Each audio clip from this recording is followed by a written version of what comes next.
ਵਾਹਿਗੁਰੂ ਸਾਹਿਬ ਜੀ। ਇੱਕ ਓੰਕਾਰ ਸਤਿਨਾਮ ਕਰਤਾ ਪੁਰਖ ਨਿਰਭਉ ਨਿਰਵੈਰ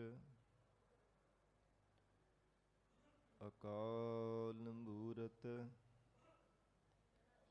ਅਜੂਨੀ ਸੈਭੰ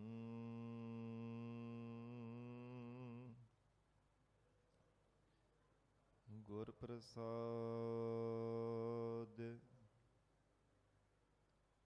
ਜਪ ਆਦਿ ਸਚ ਜੁਗਾਦਿ ਸਚ ਹੈ ਭੀ ਸਚ ਨਾਨਕ ਹੋਸੀ ਭੀ ਸਚ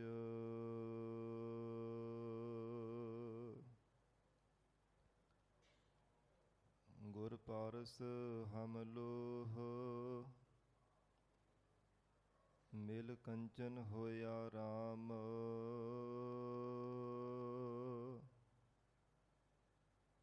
ਜੋਤੀ ਜੋਤ ਮਿਲਾਏ ਕਾਇਆ ਗੜ ਸੋਹਿਆ ਰਾਮ ਕਾਇਆ ਗੜ ਸੋਹਿਆ ਮੇਰਾ ਪ੍ਰਭ ਮੋਹਿਆ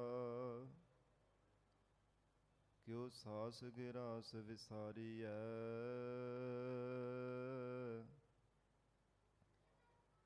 ਅਦ੍ਰਿਸ਼ਟ ਅਗੋਚਰ ਪਕੜਿਆ ਗੁਰ ਸਬਦੀ ਹਉ ਸਤਿਗੁਰ ਕੈ ਬਲਿਹਾਰੀਐ ਸਤਿਗੁਰ ਆਗੈ ਸੀਸ ਭੇਟ ਦਿਓ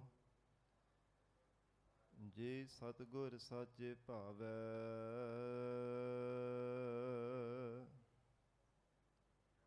ਆਪੇ ਦਇਆ ਕਰਹੁ ਪ੍ਰਭ ਦਾਤੇ ਨਾਨਕ ਅੰਕ ਸਮਾਵੈ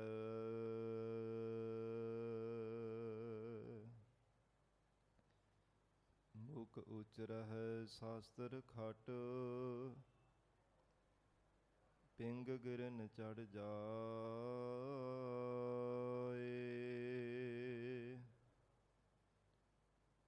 ਅੰਧ ਲਖੈ ਬਦਰੋ ਸੁਣੈ ਜੋ ਕਾਲ ਕਿਰਪਾ ਕਰਾਏ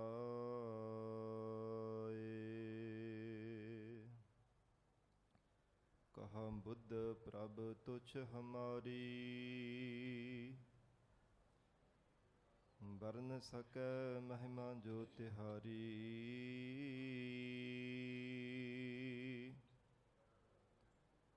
ਹਮ ਨ ਸਕਤ ਕਰ ਸਿਫਤ ਤੁਮਾਰੀ ਆਪ ਲੇਹੋ ਤੁਮ ਕਥਾ ਸੁਧਾਰੀ ਹਮ ਨ ਸਕਤ ਕਰ ਸਿਫਤ ਤੁਮਾਰੀ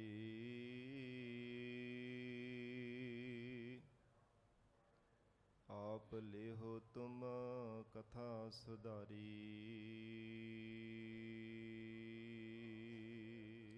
ਸਤਨਾਮ ਸ੍ਰੀ ਵਾਹਿਗੁਰੂ ਸਾਹਿਬ ਜੀਓ। ਆਸਾ ਸਾਸ ਕੀ ਦੁਖੀ ससुर की प्यारी जेठ के नाम डरो रे सखी सहेली ननद गहेली देवर कै बिरहे जराओ रे मेरी मत बारी मैं राम विसारियो किन विद रहन रहो रे जैसा रमत नैन नहीं पेखियो पेखाओ एहो ਦੁਖ ਕਾ ਸਉ ਰਹੋ ਰੇ ਰਹਾਉ। ਬਾਪ ਸਾਬ ਕਾ ਕਰੈ ਲੜਾਈ, ਮਾਇਆ ਸਦਮਤ ਵਾਰੀ। ਵੱਡੇ ਭਾਈ ਕੈ ਜਬ ਸੰਗ ਹੋਤੀ, ਤਬ ਹਉ ਨਾਹ ਪਿਆਰੀ। ਕਹਿਤ ਕਬੀਰ ਪੰਚ ਕੋ ਝਗਰਾ, ਝਗਰਤ ਜਨਮ ਗਵਾਇਆ। ਝੂਠੀ ਮਾਇਆ ਸਭ ਜਗ ਬਾਧਿਆ, ਮੈਂ ਰਾਮ ਰਮਤ ਸੁਖ ਪਾਇਆ। ਸਾਸ ਕੀ ਦੁਖੀ ਸਸੁਰ ਕੀ ਪਿਆਰੀ। ਵਾਹਿਗੁਰੂ ਜੀ ਕਾ ਖਾਲਸਾ, ਵਾਹਿਗੁਰੂ ਜੀ ਕੀ ਫਤਿਹ। ਪਤਿਤ ਪਾਵਨ ਭਗਤ ਵਛਲ, ਅੰਤਰਜਾਮੀ ਕਰੁਣਾ ਨਿਧਾਨ, ਗੁਰੂ ਗਰੀਬ ਨਵਾਜ। ਕਲਯੁਗ ਕੇ ਤਾਰਨ ਹਾਰੇ ਸ਼ਬਦ ਗੁਰੂ, ਦਸਾਂ ਹੀ ਪਾਤਸ਼ਾਹੀਆਂ ਕੇ ਆਤਮਿਕ ਸਰੂਪ, ਜੁਗੋ ਜੁਗ ਅਟਲ। ਧੰਨ ਧੰਨ ਸਤਿਗੁਰੂ ਸ੍ਰੀ ਗੁਰੂ ਗ੍ਰੰਥ ਸਾਹਿਬ ਮਹਾਰਾਜ ਸੱਚੇ ਪਾਤਸ਼ਾਹ ਜੀ ਦੀ ਪਾਵਨ ਪਵਿੱਤਰ ਹਜ਼ੂਰੀ ਅੰਦਰ ਜੁੜ ਬੈਠੇ ਗੁਰੂ ਖਾਲਸਾ ਸਾਧ ਸੰਗਤ ਜੀਓ। ਸਤਿਗੁਰੂ ਜੀ ਦੀ ਮਹਾਨ ਬਖਸ਼ਿਸ਼ ਦਾ ਸਦਕਾ ਅੰਮ੍ਰਿਤ ਵੇਲੇ ਤੋਂ ਮਹਾਰਾਜ ਸਾਹਿਬ ਜੀ ਦੀ ਪਾਵਨ ਹਜ਼ੂਰੀ ਅੰਦਰ ਦੀਵਾਨ ਸਜੇ ਸਨ। ਸਜੇ ਹੋ ਦੀਵਾਨਾਂ ਅੰਦਰ ਆਪ ਸਰਬੱਤ ਸੰਗਤਾਂ ਹਾਜ਼ਰੀਆਂ ਭਰ ਕੇ ਲਾਹੇ ਪ੍ਰਾਪਤ ਕਰ ਰਹੇ ਹੋ। ਅੰਮ੍ਰਿਤਮਈ ਪਾਵਨ ਗੁਰਬਾਣੀ ਦੇ ਜਾਪ, ਰਸ ਪਿੰਨਾ ਗੁਰਬਾਣੀ ਦਾ ਕੀਰਤਨ ਆਪ ਸੰਗਤਾਂ ਨੇ ਸਰਵਣ ਕੀਤਾ ਹੈ। ਆਓ ਸਾਧ ਸੰਗਤ ਜੀ ਹੋਰ ਵੀ ਕੋਈ ਸਮਾਂ ਪਿਆਰ ਸਤਿਕਾਰ ਸਹਿਤ ਸਤਿਗੁਰੂ ਜੀ ਦੇ ਚਰਨਾਂ ਵਿੱਚ ਬੈਠ ਕੇ ਲੜੀਵਾਰ ਗੁਰਬਾਣੀ ਦੀ ਕਥਾ ਸਰਵਣ ਕਰਕੇ ਲਾਹੇ ਪ੍ਰਾਪਤ ਕਰੀਏ। ਵਿਚਾਰ ਦੀ ਪ੍ਰਾਰੰਭਤਾ ਤੋਂ ਪਹਿਲਾਂ ਜ਼ਰੂਰੀ ਹੈ ਮਨ ਨੂੰ ਇਕਾਗਰ ਕਰਨਾ। ਸਰਬੱਤ ਸੰਗਤ ਅਸੀਸ ਬਖਸ਼ਿਸ਼ ਕਰੋ। ਧੰਨ ਸ੍ਰੀ ਗੁਰੂ ਗ੍ਰੰਥ ਸਾਹਿਬ ਮਹਾਰਾਜ ਜੀ ਨੂੰ ਸੀਸ ਝੁਕਾ ਕੇ ਪਿਆਰ ਅਦਬ ਨਾਲ ਉਚਾਰਨ ਕਰੋ। ਜੀ ਕਰੋ ਰਸਨਾ ਪਵਿੱਤਰ। ਸਤਨਾਮ ਸ੍ਰੀ ਵਾਹਿਗੁਰੂ ਸਾਹਿਬ ਜੀ। ਸਤਨਾਮ ਸ੍ਰੀ ਵਾਹਿਗੁਰੂ ਸਾਹਿਬ ਜੀ। ਆਸਾ ਸਾਸ ਕੀ ਦੁਖੀ ਸਸੁਰ ਕੀ ਪਿਆਰੀ। ਭਗਤ ਕਬੀਰ ਸਾਹਿਬ ਜੀ ਦੀ ਰਸਨਾ ਤੋਂ ਉਚਾਰਨ ਕੀਤਾ ਹੋਇਆ ਪਾਵਨ ਸ਼ਬਦ ਹੈ। ਜਿਸ ਸਮੇਂ ਭਗਤ ਕਬੀਰ ਸਾਹਿਬ ਜੀ ਦੇ ਕੋਲ ਕੁਝ ਪ੍ਰੇਮੀ ਸ਼ਰਧਾਲੂ ਚੱਲ ਕੇ ਆਏ ਸਨ, ਜਿਨ੍ਹਾਂ ਨੇ ਬੇਨਤੀ ਕੀਤੀ ਸੀ, ਮਹਾਰਾਜ ਸਾਡੇ ਘਰ ਆਓ, ਵਿਆਹ ਹੈ। ਤੇ ਫਿਰ ਆਪਣਾ ਜੀਵ ਰੂਪ ਸਖੀ ਦਾ ਆਪਣੇ ਆਪ ਨੂੰ ਜੀਵ ਰੂਪ ਸਖੀ ਬਣਾ ਕੇ ਰੂਪਕ ਅਲੰਕਾਰ ਬਣਾ ਕੇ ਉਪਦੇਸ਼ ਬਖਸ਼ਿਸ਼ ਕੀਤਾ ਸੀ। ਕਹਿਣ ਲੱਗੇ ਕਿ ਅਕਾਲ ਪੁਰਖ ਪਰਮਾਤਮਾ ਨੇ ਸਾਨੂੰ ਵਿਆਹਿਆ ਹੋਇਆ, ਅਸੀਂ ਪਰਮਾਤਮਾ ਦੀ ਸਖੀ ਹਾਂ। ਅਕਾਲ ਪੁਰਖ ਵਾਹਿਗੁਰੂ ਪਰਮਾਤਮਾ ਨੇ ਸਾਨੂੰ ਵਿਆਹ ਕੇ ਲੈ ਜਾਣਾ ਕੀਤਾ। ਉਹ ਸਮੇਂ ਇੱਕ ਸਾਧ ਸੰਗਤ ਜੀ ਦੁਖੀ ਹਿਰਦੇ ਵਾਲੀ ਵਿਆਹੀ ਹੋਈ ਸਾਧ ਸੰਗਤ ਜੀ ਨੌਜਵਾਨ ਕੋਈ ਔਰਤ ਬੀਬੀ ਚੱਲ ਕੇ ਆਈ ਹੈ। ਤੇ ਇੱਦਾਂ ਦੇ ਘਰ ਵਿੱਚ ਵਿਆਹ ਹੋਇਆ ਸੀ ਕਿ ਸੱਸ ਸਹੁਰਾ ਪਰਿਵਾਰ ਵਾਲੇ ਸਾਰੇ ਬਹੁਤ ਦੁੱਖ ਦਿੰਦੇ ਸਨ, ਬੜਾ ਦੁਖੀ ਕਰਦੇ ਸੀ। ਤੇ ਉਹ ਸਾਰਾ ਦੁੱਖ ਆ ਕੇ ਆਪਣਾ ਭਗਤ ਕਬੀਰ ਸਿੰਘ ਜੀ ਦੇ ਪਾਸ ਸੁਣਾਉਣ ਲੱਗੀ ਹੈ। ਕਹਿਣ ਲੱਗੀ, ਮਹਾਰਾਜ ਮੇਰੇ ਸਹੁਰੇ ਪਰਿਵਾਰ ਵਾਲੇ ਬਹੁਤ ਮੈਨੂੰ ਦੁਖੀ ਕਰਦੇ ਆ, ਤੰਗ ਕਰਦੇ ਨੇ, ਬਾਰ-ਬਾਰ ਪਰੇਸ਼ਾਨ ਕਰਦੇ ਨੇ, ਤੇ ਮੈਨੂੰ ਕੋਈ ਹੱਲ ਦੱਸੋ। ਤੇ ਭਗਤ ਕਬੀਰ ਸਾਹਿਬ ਜੀ ਕਹਿਣ ਲੱਗੇ, ਐ ਬੀਬਾ, ਇਹ ਇਕੱਲਾ ਤੇਰੇ ਪਰਿਵਾਰ ਦੀ ਗੱਲ ਨਹੀਂ ਹੈ ਕਿ ਜਾਂ ਇਕੱਲੀ ਤੂੰ ਹੀ ਪਰੇਸ਼ਾਨ ਹੈ, ਸੰਸਾਰ ਸਾਰਾ ਹੀ ਪਰੇਸ਼ਾਨ ਹੈ, ਤੰਗ ਹੈ, ਦੁਖੀ ਹੈ। ਸੰਸਾਰ ਦੇ ਜੀਵ ਇਸ ਪੱਖ ਤੋਂ ਬਹੁਤ ਜ਼ਿਆਦਾ ਦੁਖੀ ਹਨ। ਤੇ ਮਹਾਰਾਜ ਫਿਰ ਸੁੱਖ ਕਿਵੇਂ ਮਿਲ ਸਕਦਾ ਹੈ? ਕਹਿੰਦੇ ਪਰਮਾਤਮਾ ਦਾ ਭਜਨ ਕਰਕੇ, ਸਿਮਰਨ ਕਰਕੇ ਆਤਮਿਕ ਸੁੱਖ ਦੀ ਪ੍ਰਾਪਤੀ ਹੁੰਦੀ ਹੈ, ਮਨ ਨੂੰ ਸ਼ਾਂਤੀ ਪ੍ਰਾਪਤ ਹੋ ਸਕਦੀ ਹੈ। ਨਹੀਂ ਤਾਂ ਮਨ ਹਰ ਸਮੇਂ ਤਪਦਾ ਰਹਿੰਦਾ ਹੈ, ਹਰ ਸਮੇਂ ਕ੍ਰਿਜਦਾ ਰਹਿੰਦਾ ਹੈ, ਸੜਦਾ ਰਹਿੰਦਾ ਹੈ, ਲੜਾਈ ਝਗੜਿਆਂ ਦੇ ਵਿੱਚ ਹੀ ਮਨ ਹਰ ਸਮੇਂ ਲੱਗਾ ਰਹਿੰਦਾ ਹੈ। ਜੇ ਪ੍ਰਮਾਤਮਾ ਦਾ ਸਿਮਰਨ ਕਰੇ ਤਾਂ ਤੈਨੂੰ ਸੁਖ ਪ੍ਰਾਪਤ ਹੋ ਸਕੇਗਾ। ਪਰਮੇਸ਼ਰ ਦੇ ਨਾਮ ਦੀ ਮਹਾਨਤਾ ਦਰਸਾਈ ਹੈ। ਔਰ ਜਿਵੇਂ ਜਿਵੇਂ ਉਸ ਬੀਬੀ ਨੇ ਆ ਕੇ ਸਾਧ ਸੰਗਤ ਜੀ ਆਪਣਾ ਦੁੱਖ ਸੁਣਾਇਆ, ਉਹਨੂੰ ਸ਼ਬਦ ਦੇ ਅੰਦਰ ਨਿਰੂਪਣ ਕੀਤਾ ਹੋਇਆ ਹੈ। ਜਿਵੇਂ ਜਿਵੇਂ ਆ ਕੇ ਉਹਨੇ ਦੁੱਖ ਦੱਸੇ ਹੈ। ਫਿਰ ਇਸੇ ਤਰ੍ਹਾਂ ਬਾਅਦ ਵਿੱਚ ਜਗਿਆਸੂ ਨੇ ਆ ਕਰਕੇ ਬੇਨਤੀ ਕੀਤੀ ਹੈ, ਮਹਾਰਾਜ ਮੇਰੇ ਕਿਵੇਂ ਸੰਸਾਰ ਦੇ ਅੰਦਰ ਮਹਾਰਾਜ ਮੈਂ ਬੜਾ ਦੁਖੀ ਹਾਂ। ਜੀਵ ਰੂਪ ਸਖੀ ਦਾ ਅਲੰਕਾਰ ਬਣਾ ਕੇ ਉਪਦੇਸ਼ ਬਖਸ਼ਿਸ਼ ਕੀਤਾ ਹੈ।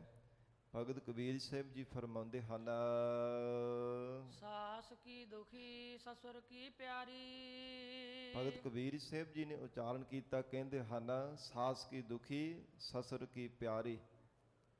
ਕਹਿਣ ਲੱਗੇ ਕਿ ਮਹਾਰਾਜ ਮੈਂ ਆਪਣੀ ਸੱਸ ਮਾਂ ਦੇ ਕੋਲੋਂ ਬੜੀ ਦੁਖੀ ਹਾਂ, ਬਹੁਤ ਮੈਨੂੰ ਪਰੇਸ਼ਾਨ ਕਰਦੀ ਹੈ, ਬਹੁਤ ਜ਼ਿਆਦਾ ਮਹਾਰਾਜ ਮੈਨੂੰ ਤੰਗ ਕਰਦੀ ਹੈ। ਤੇ ਫਿਰ ਭਗਤ ਜੀ ਕਹਿੰਦੇ ਤੂੰ ਆਪਣੇ ਸਹੁਰੇ ਪਾਸ ਬੇਨਤੀ ਕਰਨੀ ਸੀ, ਉਹ ਤੇਰੀ ਸਹਾਇਤਾ ਕਰ ਦਿੰਦਾ, ਤੇਰਾ ਸਾਥ ਦਿੰਦਾ, ਤੇਰੀ ਗੱਲ ਸੁਣਦਾ। ਕਹਿਣ ਲੱਗੇ ਸਸੁਰ ਕੀ ਪਿਆਰੀ, ਮਹਾਰਾਜ ਉਹ ਸੱਸ ਵੀ ਤਾਂ ਸਹੁਰੇ ਦੀ ਪਿਆਰੀ ਹੈ ਨਾ, ਉਹਦੀ ਘਰ ਵਾਲੀ ਹੈ, ਉਹਦੀ ਪਤਨੀ ਹੈ ਮਹਾਰਾਜ, ਉਸ ਨੂੰ ਪਿਆਰੀ ਇਸ ਕਰਕੇ ਉਹ ਸਹੁਰਾ ਵੀ ਮੇਰੀ ਮਹਾਰਾਜ ਗੱਲ ਨਹੀਂ ਸੁਣਦਾ। ਜੇਠ ਕੇ ਨਾਮ ਡਰੋ ਰੇ। ਤੇ ਕਹਿਣ ਲੱਗੇ ਆਪਣੇ ਜੇਠ ਦੇ ਪਾਸ ਕੋਈ ਗੱਲ ਕਰ ਦੇਣੀ ਸੀ ਕਿ ਤੇਰਾ ਉਹ ਸਹਾਇਕ ਬਣਦਾ, ਤੇਰੇ ਹੱਕ ਦੀ ਗੱਲ ਕਰਦਾ ਜੇ ਤੂੰ ਸਹੀ ਆ ਤਾਂ। ਤੇ ਕਹਿਣ ਲੱਗੇ ਜੇਠ ਦਾ ਏਡਾ ਕੜਵਾ ਸੁਭਾਅ ਹੈ, ਇੰਨਾ ਕੌੜਾ ਸੁਭਾਅ, ਇੰਨਾ ਕਰੋਧੀ ਹੈ ਕਿ ਉਹਦਾ ਨਾਮ ਸੁਣ ਕੇ ਹੀ ਮਨ ਮੇਰਾ ਡਰ ਜਾਂਦਾ ਹੈ। ਸਖੀ ਸਹੇਲੀ ਨਣਦ ਗਹੇਲੀ। ਤੇ ਫਿਰ ਕਹਿਣ ਲੱਗੇ ਕਿ ਆਪਣੀ ਨਨਾਣ ਦੇ ਪਾਸ ਤੂੰ ਬੈਠ ਕਰਕੇ ਗੱਲ ਕਰਨੀ ਸੀ, ਉਹ ਤੇਰੀ ਦੁੱਖ ਦੀ ਭਾਈਵਾਲ ਬਣਦੀ, ਉਹ ਤੇਰੀ ਸਹਾਇਕ ਬਣ ਜਾਂਦੀ। ਤੇ ਕਹਿਣ ਲੱਗੇ ਜਿਹੜੀ ਨਨਾਣ ਹੈ ਨਾ, ਪ੍ਰਭਾਵ ਕਿ ਮੇਰੇ ਜਿਹੜੇ ਪਤੀ ਦੀ ਭੈਣ ਹੈ ਉਹ ਵੀ ਮੈਨੂੰ ਬਹੁਤ ਜ਼ਿਆਦਾ ਦੁੱਖ ਦਿੰਦੀ, ਉਹ ਵੀ ਆ ਕੇ ਪਰੇਸ਼ਾਨ ਹੀ ਕਰਦੀ ਰਹਿੰਦੀ ਹੈ। ਦੇਵਰ ਕੈ ਬਿਰਹੇ ਜਰਾਉ ਰੇ। ਹਾਂ ਇੱਕ ਦੇਵਰ ਸੀ, ਉਹ ਕੋਈ ਮੇਰੇ ਹੱਕ ਦੀ ਗੱਲ ਕਰਦਾ ਸੀ, ਉਹਨੇ ਬੜੇ ਪਿਆਰ ਦੇ ਨਾਲ ਉਹਨਾਂ ਨੂੰ ਸਮਝਾਇਆ ਕਰਨਾ, ਮੇਰੇ ਸਹੁਰੇ ਮਾਤਾ ਪਿਤਾ ਨੂੰ ਉਹ ਬੜਾ ਸਮਝਾਉਂਦਾ ਸੀ ਪਿਆਰ ਦੇ ਨਾਲ। ਪਰ ਉਹ ਹੁਣ ਪਰਦੇਸ ਚਲਾ ਗਿਆ, ਉਹਦੇ ਵਿਛੋੜੇ ਕਰਕੇ, ਉਹਦੇ ਬਾਹਰ ਜਾਣ ਕਰਕੇ, ਵਿਦੇਸ਼ ਵਿੱਚ ਜਾਣ ਦੇ ਨਾਲ ਮੇਰਾ ਮਨ ਜਿਹੜਾ ਹੈ ਨਾ ਬਾਰ-ਬਾਰ ਵਿਛੋੜੇ ਕਰਕੇ ਰੋਂਦਾ ਹੈ। ਦੇਵਰ ਕੈ ਬਿਰਹੇ ਜਰੋ ਰੇ, ਮਨ ਬਾਰ-ਬਾਰ ਸੜਦਾ ਰਹਿੰਦਾ ਹੈ, ਤਪਦਾ ਰਹਿੰਦਾ। ਕਿਉਂਕਿ ਪਰਿਵਾਰ ਦੇ ਵਿੱਚ ਇੱਕ ਦੇਵਰ ਹੀ ਸੀਗਾ ਜਿਹੜਾ ਮੇਰੇ ਹੱਕ ਦੀ ਤੇ ਸੱਚ ਦੀ ਗੱਲ ਕਰਦਾ ਸੀ।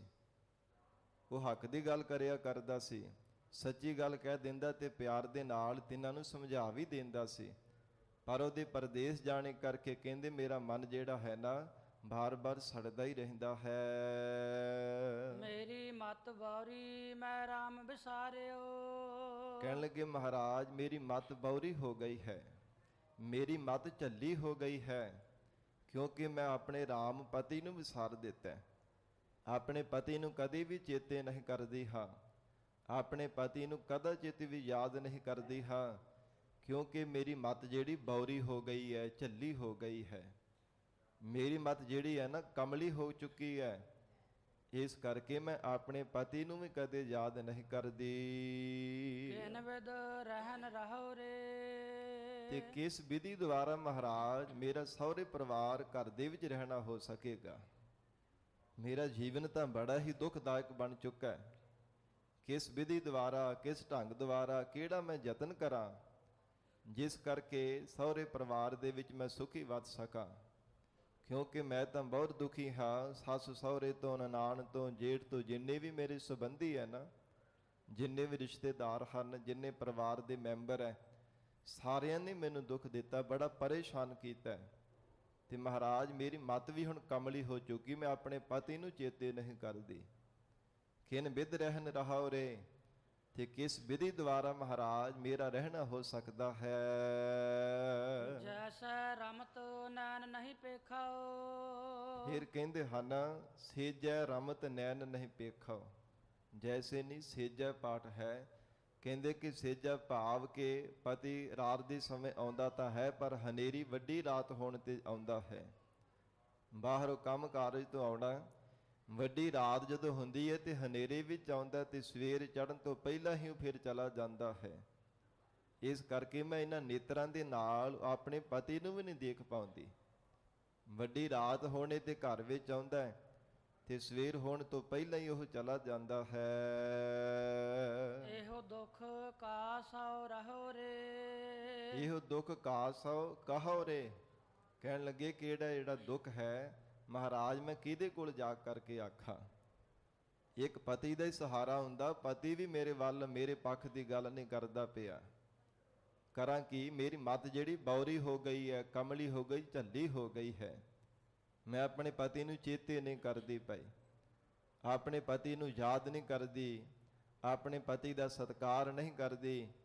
ਇਸ ਕਰਕੇ ਮੱਤ ਮੇਰੀ ਕਮਲੀ ਹੋਣੀ ਕਰਕੇ ਮੈਂ ਆਪਣੇ ਪਤੀ ਦਾ ਯਾਦ ਨਹੀਂ ਕਰਦੀ, ਨਾ ਉਹਦਾ ਸਤਿਕਾਰ ਕਰਦੀ ਆ। ਫਿਰ ਕਿਨ ਵਿਧ ਰਹਿਣ ਰਹਾ ਰੇ, ਕਿਹੜੀ ਵਿਧੀ ਦੁਆਰਾ ਮੇਰਾ ਸੁੱਖ ਦੇ ਨਾਲ ਸਹੁਰੇ ਪਰਿਵਾਰ ਵਿੱਚ ਰਹਿਣਾ ਹੋ ਸਕਦਾ ਹੈ। ਫਿਰ ਕਹਿੰਦੇ ਹਨ ਕਿ ਜੇਕਰ ਪਤੀ ਆਉਂਦਾ ਵੀ ਹੈ ਹਨੇਰੇ ਵੱਡੀ ਰਾਤ ਨੂੰ ਤੇ ਸਵੇਰ ਹੋਣ ਤੋਂ ਪਹਿਲਾਂ ਹੀ ਚਲਾ ਜਾਂਦਾ, ਮੈਂ ਤਾਂ ਨੇਤਰਾਂ ਦੇ ਨਾਲ ਆਪਣੇ ਪਤੀ ਨੂੰ ਦੇਖ ਵੀ ਨਹੀਂ ਸਕਦੀ। ਇਸ ਕਰਕੇ ਕਿ ਇਹਦਾ ਦੁੱਖ ਹੈ, ਬੜਾ ਭਾਰੀ ਦੁੱਖ ਹੈ। ਪਰਿਵਾਰ ਦੇ ਵਿੱਚ ਰਹਿਣਾ ਬੜਾ ਮੇਰੇ ਵਾਸਤੇ ਔਖੀ ਗੱਲ ਹੈ। ਇਹ ਦੁੱਖ ਮੈਂ ਕਿਹਦੇ ਕੋਲ ਜਾ ਕਰਕੇ ਦੱਸਾਂ। ਵਿਸਰਾਮ ਦੇ ਕੇ ਮਹਾਰਾਜ ਫਰਮਾਉਂਦੇ ਹਨ, ਬਾਪ ਸਾਬਕਾ ਕਰੈ ਲੜਾਈ। ਭਗਤ ਕਬੀਰ ਸਾਹਿਬ ਜੀ ਕਹਿਣ ਲੱਗੇ ਕਿ ਐ ਬੀਬਾ ਤੂੰ ਆਪਣੇ ਪਿਤਾ ਦੇ ਕੋਲ ਜਾ ਕਰਕੇ ਕਹਿਣਾ ਸੀ। ਜੇ ਸਹੁਰੇ ਪਰਿਵਾਰ ਸਾਰੇ ਤੈਨੂੰ ਤੰਗ ਕਰਦੇ ਪਏ ਐ ਤੇ ਆਪਣੇ ਪੇਕੇ ਘਰ ਜਿਨ੍ਹਾਂ ਨੇ ਤੈਨੂੰ ਜਨਮ ਦਿੱਤਾ ਹੈ, ਆਪਣੇ ਉਹ ਪਿਤਾ ਦੇ ਕੋਲ ਜਾ ਕਰਕੇ ਫਰਿਆਦ ਕਰਨੀ ਸੀ ਕਿ ਪਿਤਾ ਜੀ ਤੁਸੀਂ ਮੇਰੇ ਸਹਾਇਕ ਬਣੋ, ਤੁਸੀਂ ਮੇਰੇ ਜਿਹੜੇ ਨਿਆਂ ਦੀ ਗੱਲ ਕਰੋ, ਮੈਨੂੰ ਪਰੇਸ਼ਾਨ ਨਾ ਕਰਨ, ਮੈਨੂੰ ਤੰਗ ਨਾ ਕਰਨ। ਕਹਿਣ ਲੱਗੇ ਬਾਪ ਸਾਵਕਾ ਕਰੈ ਲੜਾਈ। ਸਾਵਕਾ ਨਾਮ ਸਕੇ ਦਾ ਹੈ ਕਿ ਜਿਹੜਾ ਮੇਰਾ ਸਕਾ ਪਿਓ ਵੀ ਹੈ ਨਾ, ਉਹ ਵੀ ਮੇਰੇ ਨਾਲ ਲੜਾਈ ਕਰਦਾ ਕਿ ਕੁੜੀਏ ਤੇਰਾ ਹੀ ਕਸੂਰ ਹੋਵੇਗਾ, ਇਹ ਧੀਏ ਤੇਰਾ ਹੀ ਕੋਈ ਨਾ ਕੋਈ ਗਲਤੀ ਹੋਣੀ ਹੈ, ਤੇਰੇ ਅੰਦਰ ਕੋਈ ਨਾ ਕੋਈ ਔਗਣ ਹੋਵੇਗਾ, ਇਹ ਸਾਰਾ ਤੇਰਾ ਹੀ ਕਸੂਰ ਹੈ, ਤਾਂ ਹੀ ਲੜਦੇ ਤੇਰੇ ਨਾਲ, ਤੂੰ ਕੱਲੀ ਚੰਗੀ ਹੈ। ਇਸ ਕਰਕੇ ਕਹਿਣ ਲੱਗੇ ਬਾਪ ਸਾਵਕਾ ਕਰੈ ਲੜਾਈ, ਕਿ ਮੇਰਾ ਸਕਾ ਪਿਤਾ ਵੀ ਮੇਰੇ ਨਾਲ ਲੜਾਈ ਕਰਦਾ ਹੈ। ਹੇ ਭਗਤ ਕਬੀਰ ਸਾਹਿਬ ਜੀ, ਮੇਰਾ ਪਿਤਾ ਵੀ ਹਰ ਸਮੇਂ ਮੇਰੇ ਨਾਲ ਹੀ ਲੜਦਾ ਹੈ, ਭਾਵੇਂ ਤਾਂ ਮੈਂ ਕੋਈ ਗੱਲ ਜਾ ਕਰਕੇ ਕਰਦੀ ਹੀ ਨਹੀਂ ਹਾਂ। ਜੇ ਕੋਈ ਇੱਧਰ ਦੀ ਗੱਲ ਕਰਦੀ ਹੈ ਨਾ ਸਹੁਰੇ ਪਰਿਵਾਰ ਦੀ ਜਾ ਕੇ ਕਿ ਪਿਤਾ ਜੀ ਮੈਨੂੰ ਤੰਗ ਕਰਦੇ ਹੈ, ਪਰੇਸ਼ਾਨ ਕਰਦੇ ਹੈ, ਤੇ ਕਹਿੰਦੇ ਮਹਾਰਾਜ ਉਲਟਾ ਮੈਨੂੰ ਸਗੋਂ ਝਿੜਕਦੇ ਹੈ, ਮੇਰੇ ਨਾਲ ਹੀ ਸਗੋਂ ਲੜਾਈ ਕਰਦੇ ਝਗੜਦੇ ਹਨ ਕਿ ਧੀਏ ਤੇਰਾ ਹੀ ਸਾਰਾ ਕਸੂਰ ਹੋਵੇਗਾ। ਮਾਇਆ ਸਦ ਮਤ ਵਾਰੀ। ਤੇ ਕਹਿਣ ਲੱਗੇ ਜੇ ਪਿਤਾ ਨਹੀਂ ਸੁਣਦਾ ਤੇ ਮਾਂ ਨੂੰ ਆਖ ਦੇਣਾ ਜਿਹਨੇ ਤੈਨੂੰ ਜਨਮ ਦਿੱਤਾ। ਕਹਿੰਦੇ ਮਾਇਆ ਸਦ ਮਤਵਾਰੀ। ਉਹ ਜਿਹੜੀ ਮਾਇਆ ਮਾਂ ਹੈ ਨਾ, ਉਹ ਤਾਂ ਸਦਾ ਹੀ ਮਤਵਾਲੀ ਭਾਵ ਕੇ ਕਮਲੇ ਜਿਹੇ ਸੁਭਾਅ ਦੇ ਵਿੱਚ ਹੋ ਕਰਕੇ ਰਹਿੰਦੀ, ਉਹਨੂੰ ਕੋਈ ਪਤਾ ਹੀ ਨਹੀਂ ਹੈ ਸੰਸਾਰ ਦੀ ਕਿੱਦਾਂ ਦੀ ਜਗ ਦੀ ਰੀਤੀ ਹੈ, ਕਿਵੇਂ ਕਿਵੇਂ ਸੰਸਾਰ ਦੇ ਅੰਦਰ ਵਿਚਰਨਾ ਹੈ, ਕਿਵੇਂ ਰਿਸ਼ਤੇਦਾਰੀ ਦੇ ਵਿੱਚ ਪੈਣਾ, ਕਿਸ ਢੰਗ ਦੇ ਨਾਲ ਉਹਨਾਂ ਨੂੰ ਮਿਲਣਾ ਹੈ। ਕਹਿੰਦੇ ਹਨ ਕਿ ਮਾਇਆ ਸਦ ਮਤਵਾਰੀ, ਉਹ ਤੇ ਮਤਵਾਲੇ ਦੇ ਸੁਭਾਅ ਦੀ ਹੈ, ਕਮਲੇ ਦੀ ਸੁਭਾਅ ਦੀ ਹੈ, ਉਹਨੂੰ ਕੋਈ ਸਮਝ ਨਹੀਂ ਹੈ। ਜੇ ਪਿਤਾ ਇਹ ਸਭ ਕੁਝ ਜਾਣਦਾ ਵੀ, ਉਹਨੂੰ ਪਤਾ ਵੀ ਹੈ, ਪਰ ਪਿਤਾ ਮੇਰੀ ਗੱਲ ਹੀ ਨਹੀਂ ਸੁਣਦਾ, ਉਹ ਤਾਂ ਸਗੋਂ ਮੇਰੇ ਨਾਲ ਹੀ ਝਗੜਨ ਲੱਗ ਪੈਂਦਾ ਹੈ, ਸਗੋਂ ਮੇਰੇ ਨਾਲ ਹੀ ਲੜਨਾ ਸ਼ੁਰੂ ਕਰ ਦਿੰਦਾ ਕਿ ਧੀ ਤੇਰਾ ਹੀ ਸਾਰਾ ਕਸੂਰ ਹੋਵੇਗਾ, ਤੇਰੇ ਵਿੱਚ ਹੀ ਕੋਈ ਨਾ ਕੋਈ ਦੋਸ਼ ਹੋਵੇਗਾ, ਤਾਂ ਤੇਰੇ ਨਾਲ ਲੜਦੇ ਹੈ। ਤੇ ਭਗਤ ਜੀ ਮਾਂ ਤਾਂ ਸਦਾ ਕਮਲੇ ਜੀ ਸੁਭਾਅ ਦੀ ਹੋ ਕਰਕੇ ਰਹਿੰਦੀ ਹੈ। ਵੱਡੇ ਭਾਈ ਕੈ ਜਬ ਸੰਗ ਹੋਤੀ। ਹਾਂ, ਜਦੋਂ ਵੱਡੇ ਭਰਾ ਦੇ ਨਾਲ ਰਹਿੰਦੀ ਸੀ ਨਾ ਮੈਂ, ਉਦੋਂ ਬੜੀ ਮੈਂ ਸੁਖੀ ਰਹਿੰਦੀ ਸਾਂ। ਜਦੋਂ ਵੱਡਾ ਭਰਾ ਸੀ ਨਾ, ਮੇਰਾ ਸਕਾ ਭਰਾ ਇੱਥੇ ਘਰ ਦੇ ਵਿੱਚ ਰਹਿੰਦਾ ਸੀ, ਉਹਦਾ ਡਰ ਮੰਨਦੀ ਸਨ ਮੇਰੇ ਸਹੁਰੇ ਪਰਿਵਾਰ ਵਾਲੇ ਵੀ ਕਿ ਜੇ ਜਾਣ ਬੁੱਝ ਕੇ ਇਹਨੂੰ ਤੰਗ ਕੀਤਾ ਇਹਦੀ ਭੈਣ ਨੂੰ, ਤੇ ਇਹਨੇ ਸਾਡੇ ਗਲ ਪੈਣਾ, ਇਹ ਆ ਕੇ ਸਾਨੂੰ ਝਿੜਕੇਗਾ, ਸਾਡੇ ਨਾਲ ਲੜਾਈ ਕਰੇਗਾ, ਝਗੜੇਗਾ। ਇਸ ਕਰਕੇ ਕਹਿੰਦੇ ਵੱਡੇ ਭਾਈ ਕੈ ਜਬ ਸੰਗ ਹੋਤੀ। ਬੇਨਤੀ ਕਰਕੇ ਦੱਸ ਰਹੀ ਭਗਤ ਕਬੀਰ ਸਾਹਿਬ ਜੀ ਮਹਾਰਾਜ, ਜਦੋਂ ਆਪਣੇ ਵੱਡੇ ਭਰਾ ਦੇ ਸਹਿਤ ਮੈਂ ਰਹਿੰਦੀ ਸੀ ਨਾ, ਭਾਵ ਮੇਰਾ ਭਰਾਤਾ ਜਦੋਂ ਘਰ ਦੇ ਵਿੱਚ ਰਹਿੰਦਾ ਸੀ, ਤਬ ਹਉ ਨਾਹ ਪਿਆਰੀ। ਉਦੋਂ ਮੈਂ ਆਪਣੇ ਪਤੀ ਨੂੰ ਬੜੀ ਪਿਆਰੀ ਲੱਗਦੀ ਸਾਂ। ਉਦੋਂ ਮੇਰਾ ਵੀ ਬੜਾ ਪਿਆਰ ਸੀ ਪਤੀ ਦੇ ਨਾਲ, ਪਰ ਉਦੋਂ ਤੱਕ ਸੀ ਜਦੋਂ ਤੱਕ ਮੇਰਾ ਭਰਾਤਾ ਪੇਕੇ ਘਰ ਭਾਵ ਮੇਰੇ ਘਰ ਦੇ ਵਿੱਚ ਰਹਿੰਦਾ ਸੀਗਾ। ਉਹਦਾ ਡਰ ਮੰਨਦੇ ਸਨ ਮੇਰੇ ਸਹੁਰੇ ਪਰਿਵਾਰ ਵਾਲੇ। ਜਦੋਂ ਦਾ ਵਿਦੇਸ਼ ਵੀ ਚਲਾ ਗਿਆ, ਹੋਰ ਥਾਂ ਤੇ ਚਲਾ ਗਿਆ ਹੈ ਮਿਹਨਤ ਕਰਨ ਦੇ ਵਾਸਤੇ, ਤੇ ਫਿਰ ਬਾਅਦ ਵਿੱਚ ਪਤੀ ਦੇ ਨਾਲ ਵੀ ਮੇਰਾ ਪਿਆਰ ਘਟ ਗਿਆ ਹੈ। ਸਹੁਰੇ ਪਰਿਵਾਰ ਵਾਲੇ ਵੀ ਮੈਨੂੰ ਤੰਗ ਕਰਨ ਲੱਗ ਪਏ ਹਨ। ਕਹਿਤ ਕਬੀਰ ਪੰਚ ਕੋ ਝਗੜਾ। ਭਗਤ ਕਬੀਰ ਸਾਹਿਬ ਜੀ ਕਹਿਣ ਲੱਗੇ, ਇਹ ਬੀਬਾ ਇਹਨਾਂ ਫਿਰ ਪੰਜਾਂ ਦਾ ਹੀ ਝਗੜਾ ਹੀ ਹੈ ਨਾ। ਭਾਵ ਤੇਰਾ ਸੱਸ ਸਹੁਰਾ, ਨਨਾਣ, ਜੇਠ ਤੇ ਫਿਰ ਮਾਂ ਪਿਓ ਜਿਨ੍ਹਾਂ ਨੇ ਤੈਨੂੰ ਜਨਮ ਦਿੱਤਾ, ਇਹਨਾਂ ਪੰਜਾਂ ਦਾ ਹੀ ਝਗੜਾ ਪਿਆ ਹੋਇਆ ਨਾ। ਸਾਰੇ ਤੇਰੇ ਨਾਲ ਹੀ ਝਗੜਦੇ ਪਏ ਹਨ। ਝਗੜਤ ਜਨਮ ਗਵਾਇਆ। ਕਹਿਣ ਲੱਗੇ ਬੀਬਾ ਕੱਲੀ ਤੇਰੀ ਗੱਲ ਨਹੀਂ ਹੈ, ਇਹ ਸੰਸਾਰ ਦੇ ਵਿੱਚ ਇਹਨਾਂ ਪੰਜਾਂ ਦਾ ਹੀ ਝਗੜਾ ਪਿਆ ਹੋਇਆ। ਹਰ ਪਾਸੇ ਘਰ ਘਰ ਦੇ ਵਿੱਚ ਇਸੇ ਤਰ੍ਹਾਂ ਕਲੇਸ਼ ਪਏ ਹੋਏ ਹਨ। ਹਰ ਘਰ ਦੇ ਵਿੱਚ ਇਦਾਂ ਝਗੜਾ ਹੁੰਦਾ ਪਿਆ ਤੇ ਝਗੜਤ ਜਨਮ ਗਵਾਇਆ। ਸੰਸਾਰ ਦੇ ਜੀਵਾਂ ਨੇ ਝਗੜਦਿਆਂ ਹੋਇਆ, ਲੜਦਿਆਂ ਹੋਇਆ, ਹਰ ਸਮੇਂ ਇਦਾਂ ਬਾਰ-ਬਾਰ ਲੜਦਿਆਂ ਹੋ ਰਿਹਾ, ਝਗੜਦਿਆਂ ਹੀ ਆਪਣਾ ਜਨਮ ਗਵਾ ਲੈਣਾ ਕੀਤਾ। ਕੁਝ ਵੀ ਖੱਟਿਆ ਨਹੀਂ ਹੈ, ਨਾ ਪਰਮਾਤਮਾ ਦਾ ਭਜਨ ਕੀਤਾ, ਨਾ ਬੰਦਗੀ ਕੀਤੀ। ਹਰ ਸਮੇਂ ਕਲ ਕਲੇਸ਼ ਝਗੜਿਆਂ ਦੇ ਵਿੱਚ ਹੀ ਆਪਣਾ ਜਨਮ ਗਵਾਇਆ ਹੈ। ਝੂਠੀ ਮਾਇਆ ਸਭ ਜਗ ਵਾਧਿਆ। ਕਹਿਣ ਲੱਗੇ ਜਿਹੜੀ ਝੂਠੀ ਮਾਇਆ ਹੈ ਨਾ, ਇਹ ਸੰਸਾਰ ਦੇ ਜਿਹੜੇ ਮਾਇਆ ਦੇ ਸੁੱਖ ਹਨ ਝੂਠੇ ਹਨ, ਤੁਸ਼ ਮਾਤਰ ਦੇ ਸਮੇਂ ਲਈ ਹਨ। ਪਰ ਜਿੰਨੇ ਵੀ ਸੰਸਾਰ ਦੇ ਝੂਠੀ ਮਾਇਆ ਹੈ ਜਾਂ ਮਾਇਆ ਦੇ ਝੂਠੇ ਸੁੱਖ ਹਨ, ਮੈਂ ਰਾਮ ਰਮਤ ਸੁਖ ਪਾਇਆ। ਝੂਠੀ ਮਾਇਆ ਸਭ ਜਗ ਬਾਧਿਆ। ਇਹ ਸਾਰਾ ਜਗਤ ਕਹਿੰਦੇ ਪਰਮੇਸ਼ਰ ਦੇ ਭਜਨ ਤੋਂ ਬਿਨਾਂ ਬੱਝਾ ਹੋਇਆ ਸੰਸਾਰ ਦੇ ਝੂਠੇ ਮਾਇਆ ਦੇ ਸੁੱਖਾਂ ਵਿੱਚ। ਪਰਮਾਤਮਾ ਨੂੰ ਕਦੇ ਚੇਤੇ ਨਹੀਂ ਕਰਦੇ, ਪਰਮਾਤਮਾ ਦਾ ਕਦੇ ਸਿਮਰਨ ਨਹੀਂ ਕਰਦੇ। ਜੇ ਵਾਹਿਗੁਰੂ ਦਾ ਸਿਮਰਨ ਕਰਨ ਤਾਂ ਫਿਰ ਸੰਸਾਰ ਦੇ ਬੰਧਨਾਂ ਤੋਂ ਛੁੱਟ ਸਕਦੇ ਹਨ।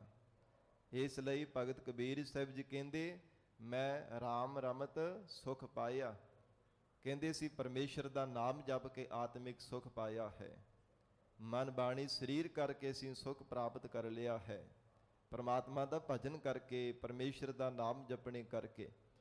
ਨਹੀਂ ਤਾਂ ਸਤਿਗੁਰੂ ਜੀ ਨੇ ਗੁਰਬਾਣੀ ਵਿੱਚ ਵੀ ਜਿਵੇਂ ਉਚਾਰਨ ਕੀਤਾ, ਕਹਿੰਦੇ ਹਨ ਡਿੱਠਾ ਸਭ ਸੰਸਾਰ ਸੁਖ ਨਾ ਨਾਮ ਬਿਨ।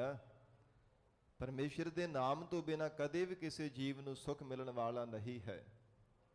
ਮਨੁੱਖ ਜਿੰਨੇ ਮਰਜ਼ੀ ਦਾਅਵੇ ਕਰੀ ਜਾਵੇ, ਭਾਵੇਂ ਬਹੁਤੇ ਸੰਸਾਰ ਦੇ ਸਾਧਨ ਵੀ ਕਰ ਕਰਕੇ ਦੇਖ ਲਵੇ, ਪਰ ਵਾਹਿਗੁਰੂ ਦੇ ਸਿਮਰਨ ਕੀਤੇ ਤੋਂ ਬਿਨਾਂ ਕਦੇ ਮਨ ਨੂੰ ਸੁਖ ਨਹੀਂ ਪ੍ਰਾਪਤ ਹੋ ਸਕਦਾ।